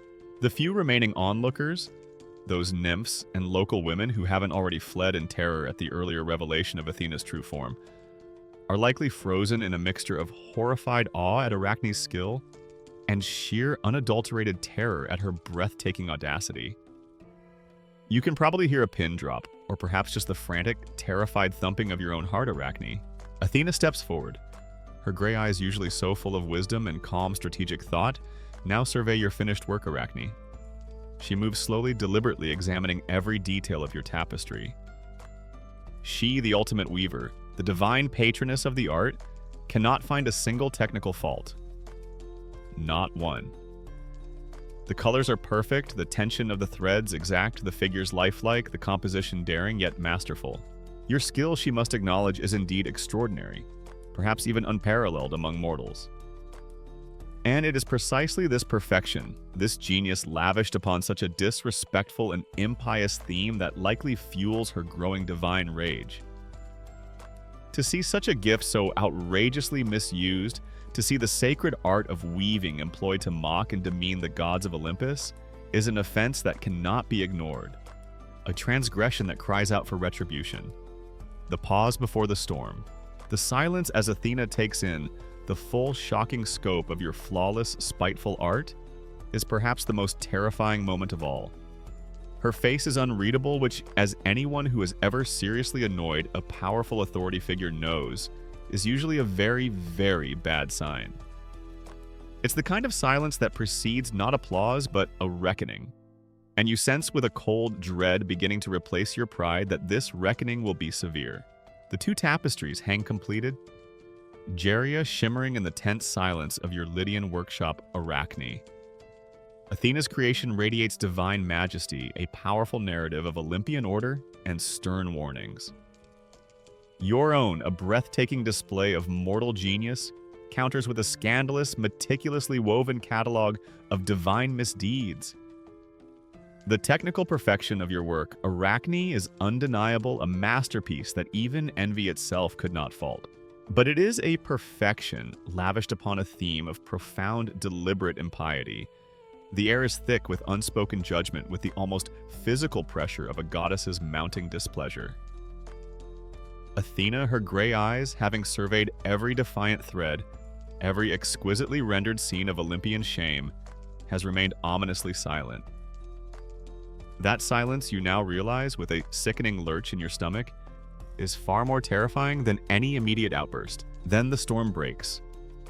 The calm, almost serene composure that Athena maintained while weaving her own tapestry cracks shatters and falls away, revealing the cold, hard fury of an offended Olympian. Her face, moments before a mask of unreadable divine equanimity, now darkens like a thundercloud gathering over Mount Olympus. The temperature in your workshop seems to plummet several degrees. And the remaining nymphs, who had perhaps started to inch a little closer, captivated by the sheer artistry despite their fear, now probably try to melt into the very stonework of the walls or burrow under the dusty floorboards like terrified field mice. Athena's expression goes from, rather interesting artistic choices you've made there, dear, to, you are so incredibly comprehensively and imminently smote mortal upstart in approximately 0 seconds flat. Ovid tells us that the goddess was grieved by the other's success, a fascinating phrase suggesting that Athena, despite her divine status, felt a pang, not perhaps of simple jealousy at the skill itself, but at the audacity of such skill being so flagrantly misused, so directed against the honor of the gods. She could not, the poet says, find any fault with the actual workmanship of your tapestry, Arachne. It was in its execution flawless. And this perfection in the service of blasphemy is what ignites her divine rage. The psychological motivations behind Athena's extreme wrath at this point, whether it's primarily righteous indignation at the blasphemous content, a surge of divine jealousy at a mortal's near-divine technical skill, a necessary defense of the patriarchal Olympian order against Arachne's subversive and critical artistry, or a complex combination of all these elements, continue to be explored and passionately debated in literary, mythological, and feminist interpretations of the ancient myth. What happens next is swift and brutal. Athena, her eyes blazing with a cold, divine fire, does not deign to critique your work with words. Words are clearly insufficient for the magnitude of your offense. Instead, she takes her shuttle, the very tool of her sacred art. Hers made, Ovid specifies, of fine Cytorian boxwood, a quirky or fringe tidbit for you boxwood from Mount Cyturus in Paphlagonia was renowned in antiquity for being exceptionally hard, dense, and heavy, so a shuttle made from it would be a formidable implement indeed. And with a cry of fury, she rips and tears at your magnificent, scandalous tapestry. The threads part. The beautiful images of Zeus as a swan, Poseidon as a bull Apollo, as a shepherd, all those meticulously woven scenes of divine impropriety are shredded, reduced to a tangle of ruined finery hanging limply from your loom. Your masterpiece, your life's work. Up to this point, the testament to your unparalleled skill is destroyed before your eyes. But Athena's rage is not yet sated by the destruction of your art. She turns upon you, Arachne. The same shuttle that moments before was a tool of divine creation now becomes an instrument of divine punishment. She strikes you hard on the forehead. Once, twice, perhaps 3 or 4 times, Ovid says. Imagine the shock, the pain, the utter humiliation. This isn't just a divine telling off. This is a physical assault by an enraged goddess. Athena doesn't just give you a stern lecture and a celestial detention slip. She whacks you firmly on the forehead with her divine shuttle, which, being fashioned from super hard Cytorian boxwood and wielded with the righteous fury of an Olympian goddess, is probably roughly equivalent to being forcefully introduced to a divinely guided, artisan-crafted, and extremely unsympathetic baseball bat. That, as you can imagine, is going to leave more than just a metaphorical mark on your pride. A mainstream historical fact is that in numerous Greek myths, direct physical confrontations between gods and mortals who had grievously offended them often resulted in the swift and severe punishment, transformation, or even death of the mortal. These stories served as powerful cautionary tales about respecting divine authority, acknowledging the unbridgeable chasm between mortal and immortal, and understanding the perilous limits of human ambition and self-assertion. Under this onslaught, the destruction of your life's greatest work, the physical blows from an enraged goddess, the crushing weight of public humiliation before the terrified onlookers, and perhaps finally, the horrifying dawning realization of the true magnitude of your hubris. Your spirit, Arachne, breaks. The defiant pride that had sustained you, that had driven you to such audacious heights of artistry and arrogance, crumbles into dust. All that is left is overwhelming despair, a sense of utter ruin. So, your tapestry is now an expensive pile of colorful shredded string. A goddess has just used your forehead for some impromptu and rather painful shuttle practice, and your burgeoning career as weaver, demonstrably superior to Pallas Athena, is looking decidedly, definitively over. You have, it's fair to say, hit rock bottom, and then apparently you start digging with grim determination. In your agony and shame, Ovid tells us you can bear it no longer. You fashion a noose from one of your own threads, a tragic, ironic twist using the very material of your art to seek your end. An attempt to hang yourself, to escape the unbearable weight of your disgrace and the goddess's wrath. This act of despair is a common trope in Greek tragedy, where characters overwhelmed by suffering or shame often seek oblivion and death. But Athena, even in her fury, sees your desperate act. And here the myth takes another turn. A flicker of something. Pity, perhaps, or a divine reluctance to allow you even that escape, or maybe a desire for a more lasting, a more symbolic punishment, stays her hand, or rather prompts her next action. She prevents your death by hanging. "Live then," she declares, her voice perhaps now cold and devoid of passion. "But hang still, wicked one, and let this same form of punishment extend to all your descendants, even to your distant posterity." Her mercy is a chilling, typically Greek form of divine clemency. Life, but a life transformed. A life forever marked by the consequences of your transgression. The goddess has spoken. Your fate, Arachne, is sealed. But it is not the simple oblivion of death you sought. Something far stranger, far more enduring is about to unfold. The divine fury of Pallas Athena has swept through your Lydian workshop, Arachne, leaving devastation in its wake. Your magnificent tapestry, that breathtaking testament to your mortal genius and your fatal hubris, lies in shredded, ruined heaps upon the floor. The goddess's shuttle, wielded not in creation, but in anger, has left stinging welts upon your forehead. Overwhelmed by the sudden, terrifying totality of your ruin, your art destroyed, your pride shattered, your very person violated by divine wrath, you had sought the ultimate escape in the oblivion of a self-made noose. But Athena, her justice, as intricate and inescapable as the most complex woven pattern, has other plans for you. She stays your hand, or rather cuts the thread, not out of simple compassion, but to pronounce a fate far more enduring, far more thematically resonant with your transgression. "Live then, ma," her cold divine voice echoes in the sudden deathly stillness of the workshop.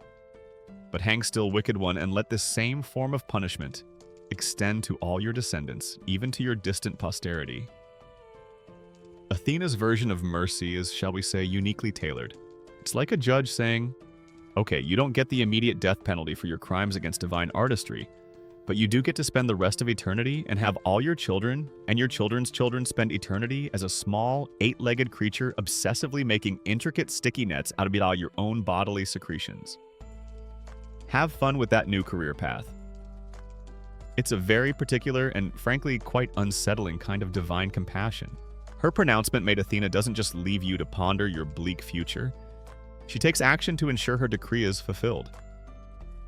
Ovid tells us that as you, Arachne, still perhaps dangling or having just been cut down full of terror and despair, the goddess sprinkles you with the juice of Hecate's herb. This is often identified as aconite or wolfsbane, a highly poisonous plant, long associated in ancient folklore with witchcraft, dark magic, and transformation. A quirky or fringe tidbit that adds a touch of sinister herbalism to your metamorphosis. The effect of this potent, divinely administered potion is immediate and horrifying. The metamorphosis begins.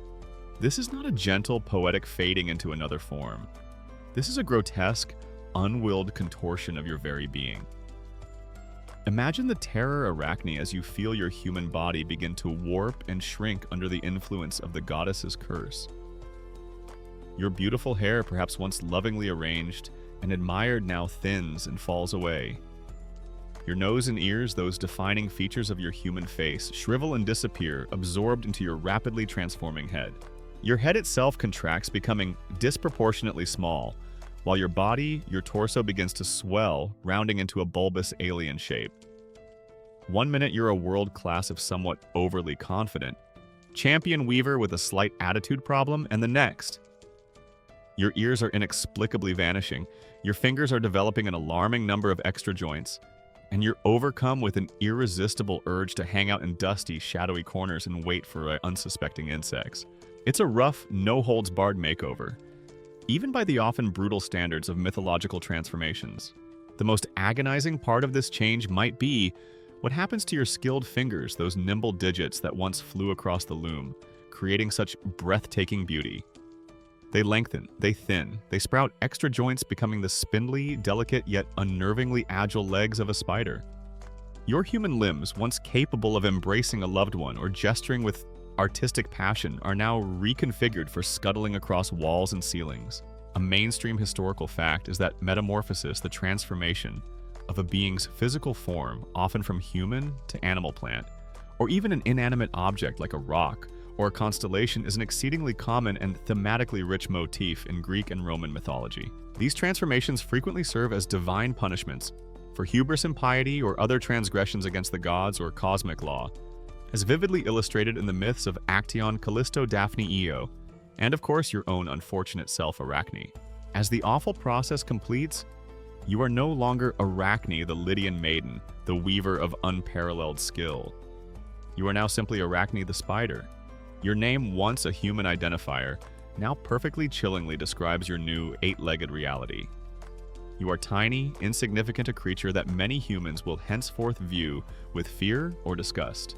But even as your outward form has been so drastically and cruelly altered, one thing remains: the deep ingrained instinct, the undeniable talent, the very essence of your being, your skill in weaving. No sooner has the transformation settled upon you than this ancient artistry, now reconfigured, reasserts itself.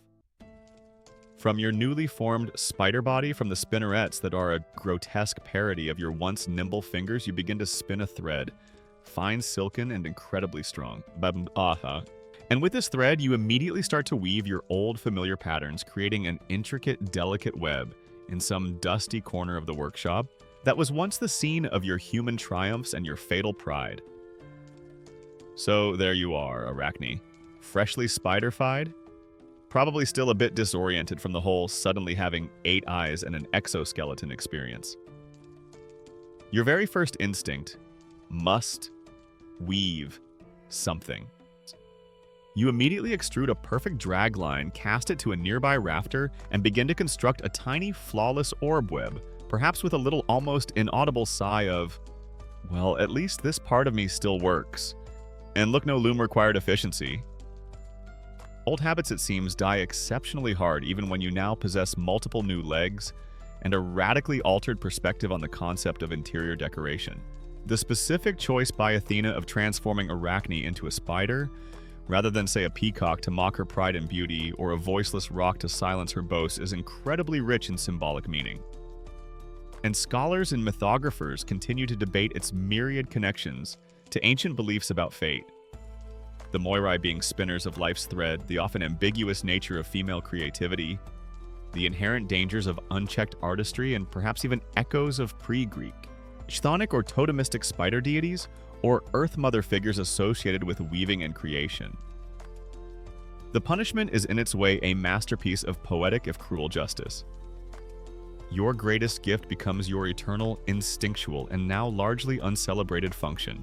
Your art, once a source of fame and pride that could draw nymphs from the woods, is now reduced to the silent utilitarian spinning of traps. For insects, your tapestry is now delicate, ephemeral snares hanging in forgotten corners. The few remaining onlookers, those terrified nymphs and Lydian women, would witness this awful metamorphosis with a mixture of horror, pity, and a profound, chilling understanding of divine power. This is a stark lesson in what happens when mortals forget their place, when human skill, however great, dares to directly challenge the gods. As Athena, her justice enacted, her divine honor satisfied, perhaps departs from your workshop, leaving you, Arachne spider, to your new unending task. A new kind of silence settles. It is the silence of a world order, violently reaffirmed, the silence of a life irrevocably and terribly transformed. The awful, irrevocable metamorphosis is complete. Egeria. Where once stood Arachne, the proud Lydian maiden weaver of unparalleled hubristic genius, there now scuttles a small, 8-legged creature, the world's very first spider. Athena, her divine justice enacted with a chilling, transformative finality, has perhaps departed your workshop, leaving behind a scene of shredded tapestries, a lingering aura of Olympian power. And you, Arachne, in your new, profoundly altered state. Imagine the sheer, unutterable horror of that moment. Your human consciousness, your sharp intellect, your artistic soul, all still intact but now trapped within this tiny alien form. The world once scaled to your human perception is now a terrifyingly vast and unfamiliar landscape. A single fallen stool is a towering cliff, a crack in the floorboards, a yawning chasm, a discarded thread from your ruined masterpiece, a colossal rope. So, Arachne. Your exciting new daily schedule probably looks something like this. Wake up all 8 of your new, rather disconcertingly numerous eyes. Immediately begin to spin a geometrically perfect, yet ultimately rather depressing death trap for unsuspecting flies. Hope a particularly plump bluebottle stumbles into your silken parlor before you perish from acute tiny spider hunger. Then meticulously rewrap said bluebottle for later. Repeat as necessary. It's not exactly the glamorous, critically acclaimed life of a celebrated Lydian textile artist, is it now? The curse Athena laid upon you? Live then, but hang still, wicked one, and let this same form of punishment extend to all your descendants. Now defines your entire existence. And the most cruelly ironic part of it is that the core of your being, your defining talent, the very skill that led to your downfall remains. You must weave. It is no longer a choice, an art form pursued for fame or self-expression. It is an undeniable, irresistible instinct, a biological imperative hardwired into your new spider self. Almost as soon as the last vestiges of your human form have vanished, you feel the familiar urge. From your own transformed body, from the newly formed spinnerets, you begin to extrude a delicate silken thread, finer and stronger than any mortal could spin. And with this self-produced filament, you instinctively begin to construct your first web. The artistry is still there, a ghostly echo of your former genius. The webs you spin are marvels of natural engineering, intricate, symmetrical, and perfectly adapted to their purpose. They shimmer with dewdrops in the morning light, almost beautiful in their deadly functionality. A mainstream historical fact is that the myth of Arachne serves as a classic etiological myth, a story that explains the origin of a natural phenomenon.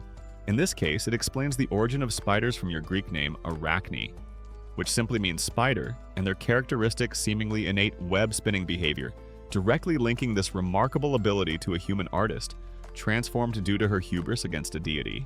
But this new form of weaving is a profound torment, a constant bitter reminder of what you have lost. Your magnificent tapestries, which once told complex stories of gods and mortals, which drew gasps of admiration from nymphs and humans alike, are gone. Now your creations are silent functional traps, designed solely for sustenance. There is no adoring audience, no thrill of artistic competition, no joy in the finished product beyond the grim satisfaction of snaring a meal. The tragedy is spiders weave these incredible, intricate, almost magical architectural marvels every single day. And what's the typical human reaction upon encountering one in their home? Usually it's a startled eek a spider. Darling, fetch the very largest slipper you can find, or perhaps that rolled up scroll of slightly boring, epic poetry. I died. There's just no widespread appreciation for fine silk engineering when it's unexpectedly hanging in your bathroom window or tickling your nose in a dark attic. Your life, Arachne, is now quite literally suspended by a thread. You hang in the shadows in dusty corners in the forgotten spaces of the world. Your existence is a solitary one. The nymphs who once flocked to admire your human artistry now likely recoil from your spider form. The vibrant human world of festivals, conversations, and shared creativity is lost to you forever. You are weaver undone, your skill now, a mark of your curse, not your glory. Interpretations of Arachne's ultimate fate and the nature of her punishment vary widely among scholars and readers of the myth, with some seeing her eternal instinctual weaving as a purely punitive curse, a total negation of her human artistry and a fitting torment for her hubris. Others, however, detect a subtle, almost tragic dignity in her continued, albeit transformed and diminished dedication to her craft, suggesting that even in her spider form, the core of her being, the drive to create, to weave, cannot be entirely extinguished by divine wrath. The world's reaction to your new form, and that of your countless descendants, is largely one of fear, disgust, or at best a grudging tolerance for your insect-controlling utility. You become a creature of dark corners and hidden spaces, your delicate webs often seen as symbols of neglect. Diki, or even something sinister. This is a far cry from the sunlit Lydian workshop where your human art once blossomed. The irony is almost too cruel to bear. The weaver who dared to expose the dark secrets of the gods is now herself consigned to a shadowy existence, her own story a dark warning. And Athena's justice. From a 4th century or indeed ancient Greek perspective, it might have seemed fitting, even necessary. Hubris against the gods demanded retribution, and the punishment often mirrored the crime in a symbolic way. You who prided yourself on your weaving are now condemned to weave forever, but in a debased and instinctual form. You who sought immortal fame through your art achieve a different kind of immortality. As the progenitor of all spiders, your name forever linked to these often reviled creatures. Whether this justice seems proportionate or excessively cruel to modern sensibilities is another matter entirely. The gods of Olympus, as many myths attest, were not known for their light touch or their adherence to modern concepts of restorative justice. Their pronouncements were absolute, their transformations often terrifying and irreversible. So there you are, Arachne, hanging in your newly spun web, perhaps in a dusty corner of the very workshop that once echoed with praise for your human genius. The world outside continues, the sun shines, mortals live and love and strive. But for you, life has been reduced to this, the endless patient spinning of silk, the construction of intricate traps, the solitary wait. Your remarkable skill, once a source of joy and immense pride, has become your defining torment, a life suspended quite literally by the very threads that once brought you such fleeting, fatal glory. And so thanks to your little, shall we say, artistic disagreement with Pallas Athena Arachne, we now have spiders. Every time you see one meticulously crafting its intricate orb in a garden or a forgotten room, you can pause and think, ah yes, another of Arachne's incredibly talented, slightly cursed, and perpetually hungry great-great-great-great-granddaughters, just trying to make an honest living in a world that mostly wants to squash her. And possibly, if legends are to be believed, already plotting to lay some eggs in my ear if I get too close. Thanks for that, Arachne. Truly, your transformation is complete. Arachne, the once celebrated Lydian maiden weaver of wonders, is now a small, 8-legged creature, her human form. And voice lost forever, her world irrevocably altered. You hang suspended in your first instinctually woven web, perhaps in a shadowy corner of that very workshop, which once rang with praise for your art. The silence left by Athena's departure is heavy-filled, only with the dawning, horrifying realization of your eternal fate.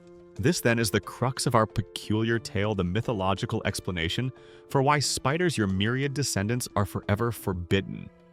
By divine decree, by ingrained ancestral memory, by the very nature of their cursed existence, from ever again aspiring to challenge gods or mortals in the grand arena of weaving contests.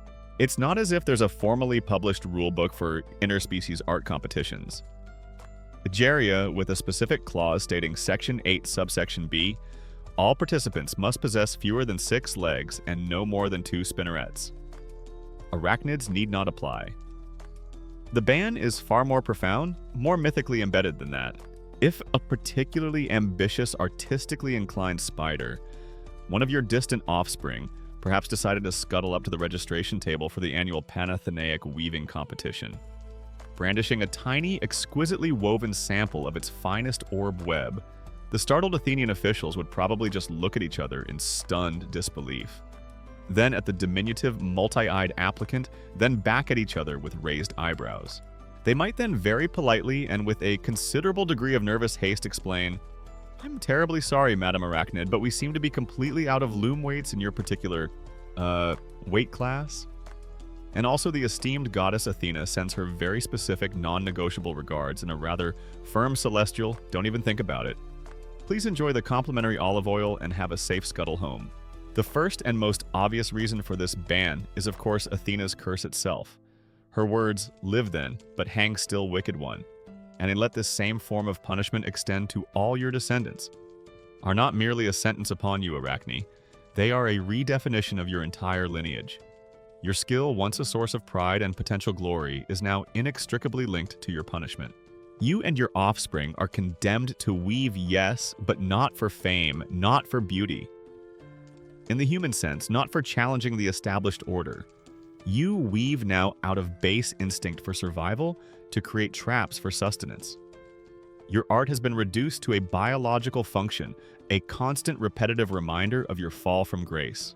To enter a contest would be to attempt to reclaim that lost glory, to once again assert your skill as something worthy of admiration and comparison, an act that would directly defy the goddess's decree. And no spider presumably is keen on risking a divine upgrade from cursed weaver to interestingly shaped smear on the celestial pavement. Furthermore, within the logic of the myth, your descendants, the spiders, would carry a kind of ancestral memory and ingrained awareness of your tragic fate. They know Mawrsiai. In their eight-legged instinctual way, what happens when one flies too close to the Olympian sun on wings of woven thread. The story of Arachne serves as an eternal cautionary tale for her kind. This is a common feature in etiological myths, where the origin story of a creature or phenomenon also explains its enduring characteristics or behaviors. A mainstream historical fact is that etiological myths which provide narrative explanations for the origins of natural phenomena, like why spiders spin webs, animal characteristics, cultural practices, or even names, were an extremely common and important feature of ancient Greek mythology and indeed of mythologies worldwide. The Arachne myth is a prime example, offering a vivid, if somewhat unsettling, divine backstory for spiders and their remarkable weaving abilities. The nature of spider weaving itself post-transformation also precludes participation in human or divine contests. Your webs, Arachne, while undeniably intricate and often stunningly beautiful in their geometric precision, are fundamentally different from the tapestries you once created. Those human works were rich with color, depicted complex narratives, and were designed for display for admiration, for conveying meaning beyond mere function. Spiderwebs, however perfect their construction, are primarily utilitarian traps, ephemeral and often invisible, until they snag an unwary insect or are revealed by morning dew. They lack the narrative ambition, the chromatic richness, and the intentional artistic self-expression in the human sense of your former masterpieces. Modern spiders, your countless great-great-great-granddaughters, probably look upon our comparatively clumsy human attempts at weaving, our clothes, our blankets, our occasionally quite garish tapestries, with a sort of quiet, eight-eyed, technically superior disdain. Amateurs, they might collectively think as they meticulously adjust a dragline with a single perfectly controlled leg. Look at that shockingly loose tension and only one kind of silk for the entire piece, honestly. The lack of basic structural integrity is appalling. But they wisely keep their highly informed critiques to themselves. They remember what happened to great-great-great-aunt Arachne when she got a bit too vocal with her artistic opinions in front of the wrong goddess.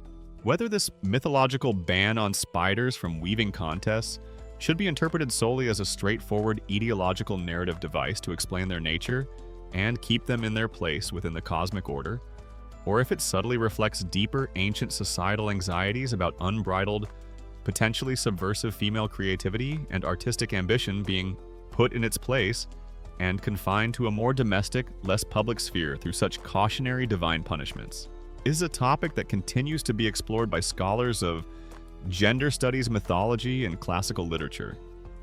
The story certainly resonates with the theme of powerful female figures being curtailed or transformed when their abilities threaten the established patriarchal or divine order. A quirky or fringe tidbit to consider is that while your Greek myth Arachne casts spiders in this rather tragic and admonished role, other cultures around the world have held vastly different views. In some Native American traditions, for instance, Spider-Woman is a revered creator deity, a wise and benevolent figure who taught humans the art of weaving. In parts of Africa, Anansi, the spider is a cunning trickster hero, a repository of stories and wisdom. This contrast highlights how the specific cultural and religious context of ancient Greece, with its particular emphasis on avoiding hubris against its Olympian pantheon, shaped your specific narrative and the forbidden status of your descendants in relation to sacred artistic contests. Ultimately, the ban is not a literal decree posted on the doors of weavers' guilds. It's woven into the very fabric of your myth, Arachne. It's a consequence of divine justice as understood by the ancient Greeks, a justice that is often harsh, symbolic, and designed to maintain the vast unbridgeable gulf between mortals and gods. Your descendants, the spiders, weave on their skill, an eternal silent testament to your once glorious talent and your catastrophic pride. They are forever condemned to practice their art in the shadows. Their intricate creations admired perhaps for their delicate beauty by a passing poet, but more often swept away by an unthinking broom. A constant quiet reminder that some contests are best left unentered. Some divine talents best left unchallenged. It's not like there's a heavily armed divine bouncer at the entrance to the Panathenaic Weavers Guild Hall, specifically checking for an excess of legs or a suspicious number of spinnerets among the applicants. The ban is more of a very strong, divinely enforced, and universally understood suggestion, backed up by the lingering millennia-old threat of being turned into an even smaller and possibly significantly less skilled insect if one gets any uppity ideas. Most spiders one assumes are perfectly content just weaving over there in that quiet, dusty corner. No contests for me, thanks very much. Just trying to catch lunch and avoid the giant with the broom. The rather unsettling tale of Arachne's transformation. Egeria, her brilliant artistry twisted by hubris into an eternal, instinctual curse, has given us a vivid, if cautionary, mythological explanation for why spiders are, shall we say, not favored entrants in divine weaving competitions. Her fate serves as a stark reminder, within the framework of Greek myth, of the perils of unchecked pride and the unbridgeable gulf between mortal talent and divine authority. But now let's gently pull back from the shadowy corners where Arachne's descendants spin their silent silken traps, and look at the broader sunlit world of weaving in ancient Greece, particularly as it related to the lives, skills, and even the power of mortal women. For while Arachne's story ends in a tragic eight-legged metamorphosis, the art of weaving itself was a cornerstone of female existence, a source of virtue, economic contribution, and profound cultural expression. A mainstream historical fact is that in ancient Greece, textile production, encompassing the laborious processes of preparing fibers like wool and flax, spinning them into thread, dyeing those threads with often complex and valuable colorants, and finally weaving them into fabric on the upright loom, was overwhelmingly and fundamentally women's work. This was true across virtually all social strata, from the highest-born queen in her palace to the most humble enslaved woman in a large estate or workshop. The gynaeceum, or women's quarters, typically located in a more secluded part of the Greek household oikos, would have been alive with the sounds, mabnams, and activities of textile creation. The rhythmic clack of the loom, the soft whir of the spindle, the murmur of conversation as women worked together. These were the daily soundscapes of female life. The gynaeceum wasn't just a place of confinement. It was a productive hub, the ancient Greek equivalent of a very busy, highly skilled, and exclusively female-run textile factory and craft club combined. There was probably a strict no boys allowed, unless they're here to deliver more high-quality wool, a fresh batch of expensive Lydian purple dye, or some particularly juicy gossip from the Agora policy firmly in place. A woman's skill in weaving and her diligent management of the household's textile production was not merely a useful domestic craft. It was a primary indicator of her virtue, her industry, her competence as a wife and a household manager. Think of Penelope, the famously faithful wife of Odysseus. While awaiting her husband's return from his epic decade-long wanderings after the Trojan War, how does she hold off her horde of boorish, importunate suitors by weaving? She famously promises to choose a new husband once she has completed a burial shroud for her father-in-law Laertes. But each night she secretly unravels the work she did during the day, endlessly prolonging the task, and thereby preserving her fidelity and her household. Penelope weaving that never-ending self-sabotaging shroud wasn't just a grieving wife with a penchant for textile-based procrastination. She was the archetypal image of the virtuous, resourceful, and incredibly cunning Greek matron, using her skill at the loom as a strategic weapon to maintain order and defend her home. Athena herself, one imagines, would have thoroughly approved of Penelope's clever stratagem, if not perhaps her nightly habit of undoing perfectly good weaving. The economic importance of weaving cannot be overstated. For most households producing their own clothing, blanket sacks for grain, and even sails for ships if they were a seafaring family, was crucial for self-sufficiency.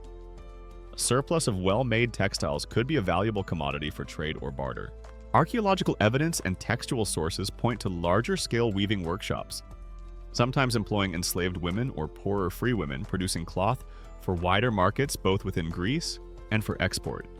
Fine textiles, especially those dyed with precious colors like purple or intricately patterned, were significant items of wealth, often forming a substantial part of a woman's dowry, or being listed in temple inventories as valuable dedications. Forget your modern investment portfolios of stocks and bonds. In ancient Greece, a really well-made, exquisitely patterned tapestry dyed with genuine Lydian purple was a serious, tangible asset.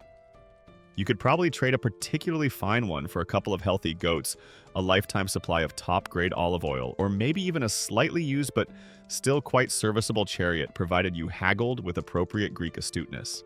Beyond its practical and economic value, weaving was imbued with deep symbolic and social significance. Woven textiles were not just functional, they were carriers of meaning, of identity, of story.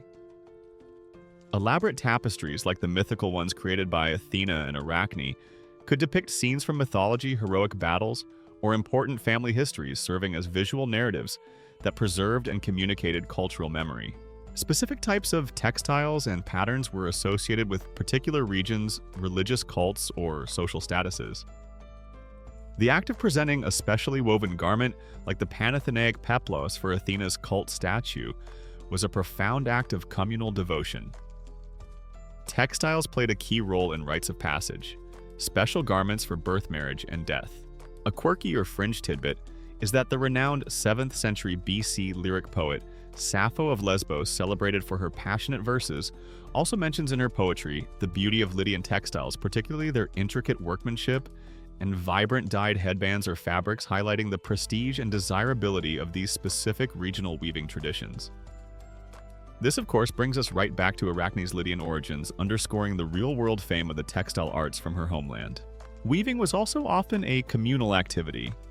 Women would work together in the gynoeceum or in larger workshops, sharing skills, patterns, stories, and songs. This fostered a sense of female solidarity and provided a space for the transmission of female culture and knowledge from one generation to the next. While the public sphere of the Greek polis, the agora, the political assemblies, the law courts, the gymnasia, was almost exclusively the domain of men, the inner world of the oikos, and particularly the sphere of textile production within it, was a realm where women's skill industry and artistry were paramount and recognized. The degree to which ancient Greek women could achieve significant public recognition or genuine economic independence solely through their exceptional weaving skills, particularly outside the context of elite household production or specific, often high-status religious roles. Like the Arhephoroi, who helped weave the Panathenaic peplos, is a complex issue that continues to be debated by historians of women and labor in the ancient world.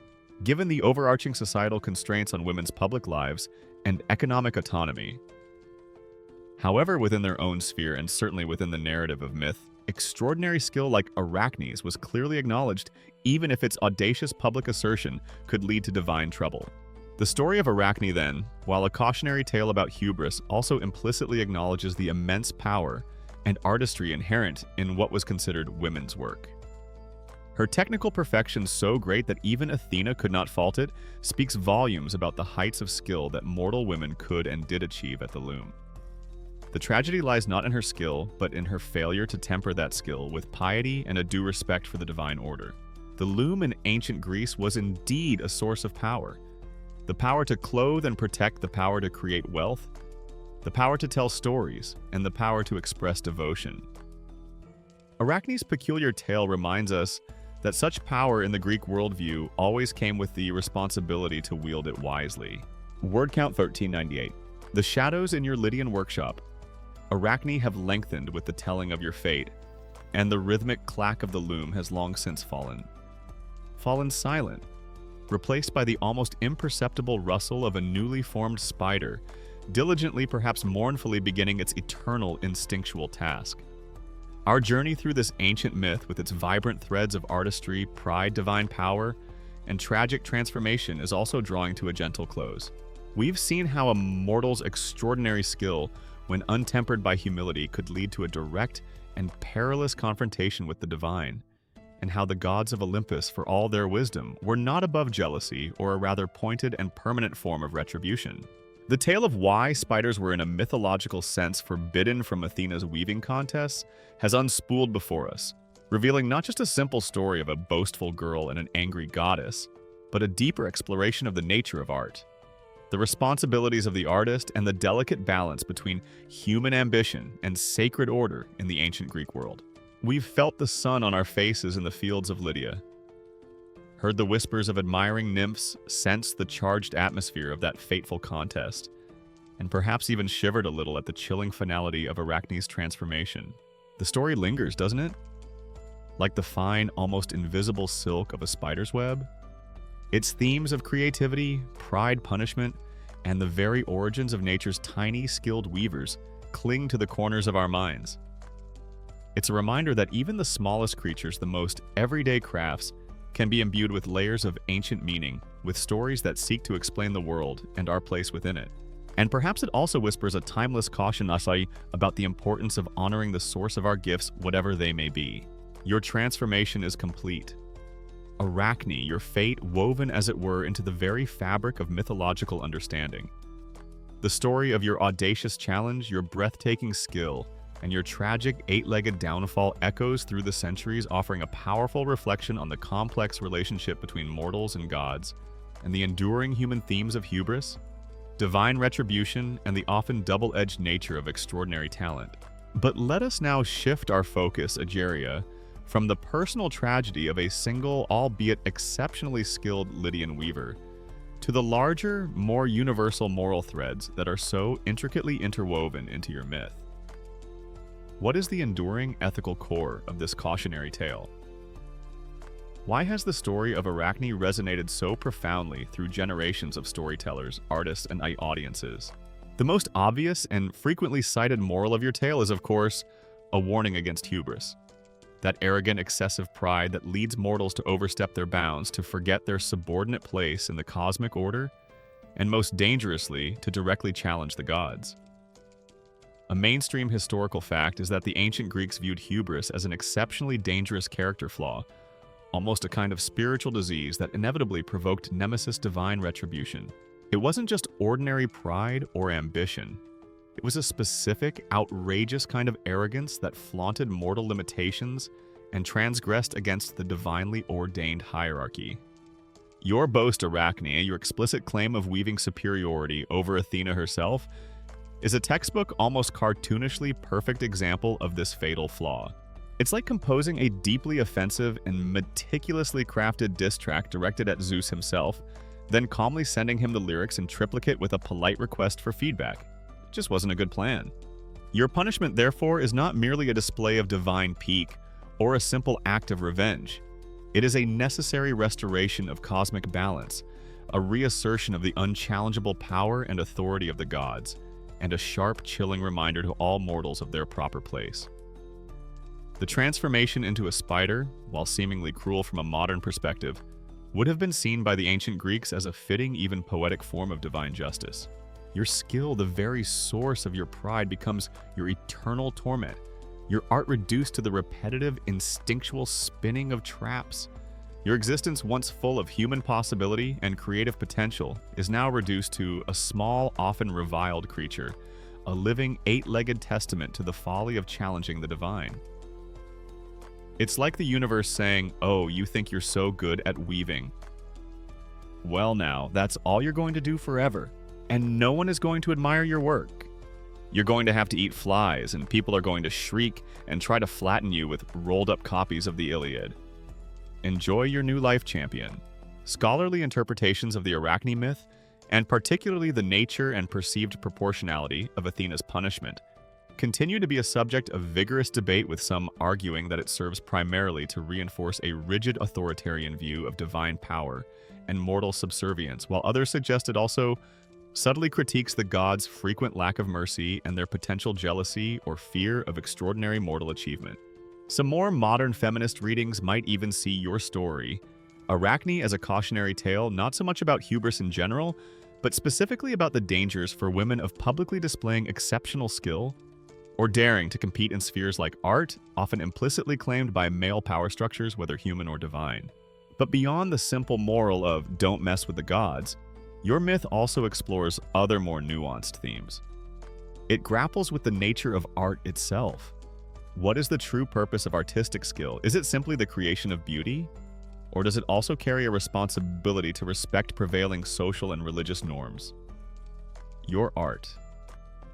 Arachne was undeniably beautiful, technically perfect, but its content, its deliberate defiance of divine authority, was seen as blasphemous and abuse of your gift. It's like the universe saying, you have this incredible artistic talent, and you're using it to create a deeply offensive slideshow for the head of the Olympian HR department. Seriously. A quirky or fringe tidbit is that some ancient Greek philosophical and rhetorical texts did in fact grapple with questions of artistic license versus social responsibility, with thinkers debating whether artists should be free to depict anything they chose, regardless of its potential to offend or challenge established beliefs, or whether there should be some kind of moral or religious censorship imposed on artistic expression. Your myth, in a way, embodies this ancient and still relevant debate. The story also touches upon the complex issue of divine justice. Is Athena's punishment fair? Does the severity of your transformation fit the crime of your boastful challenge and your disrespectful tapestry?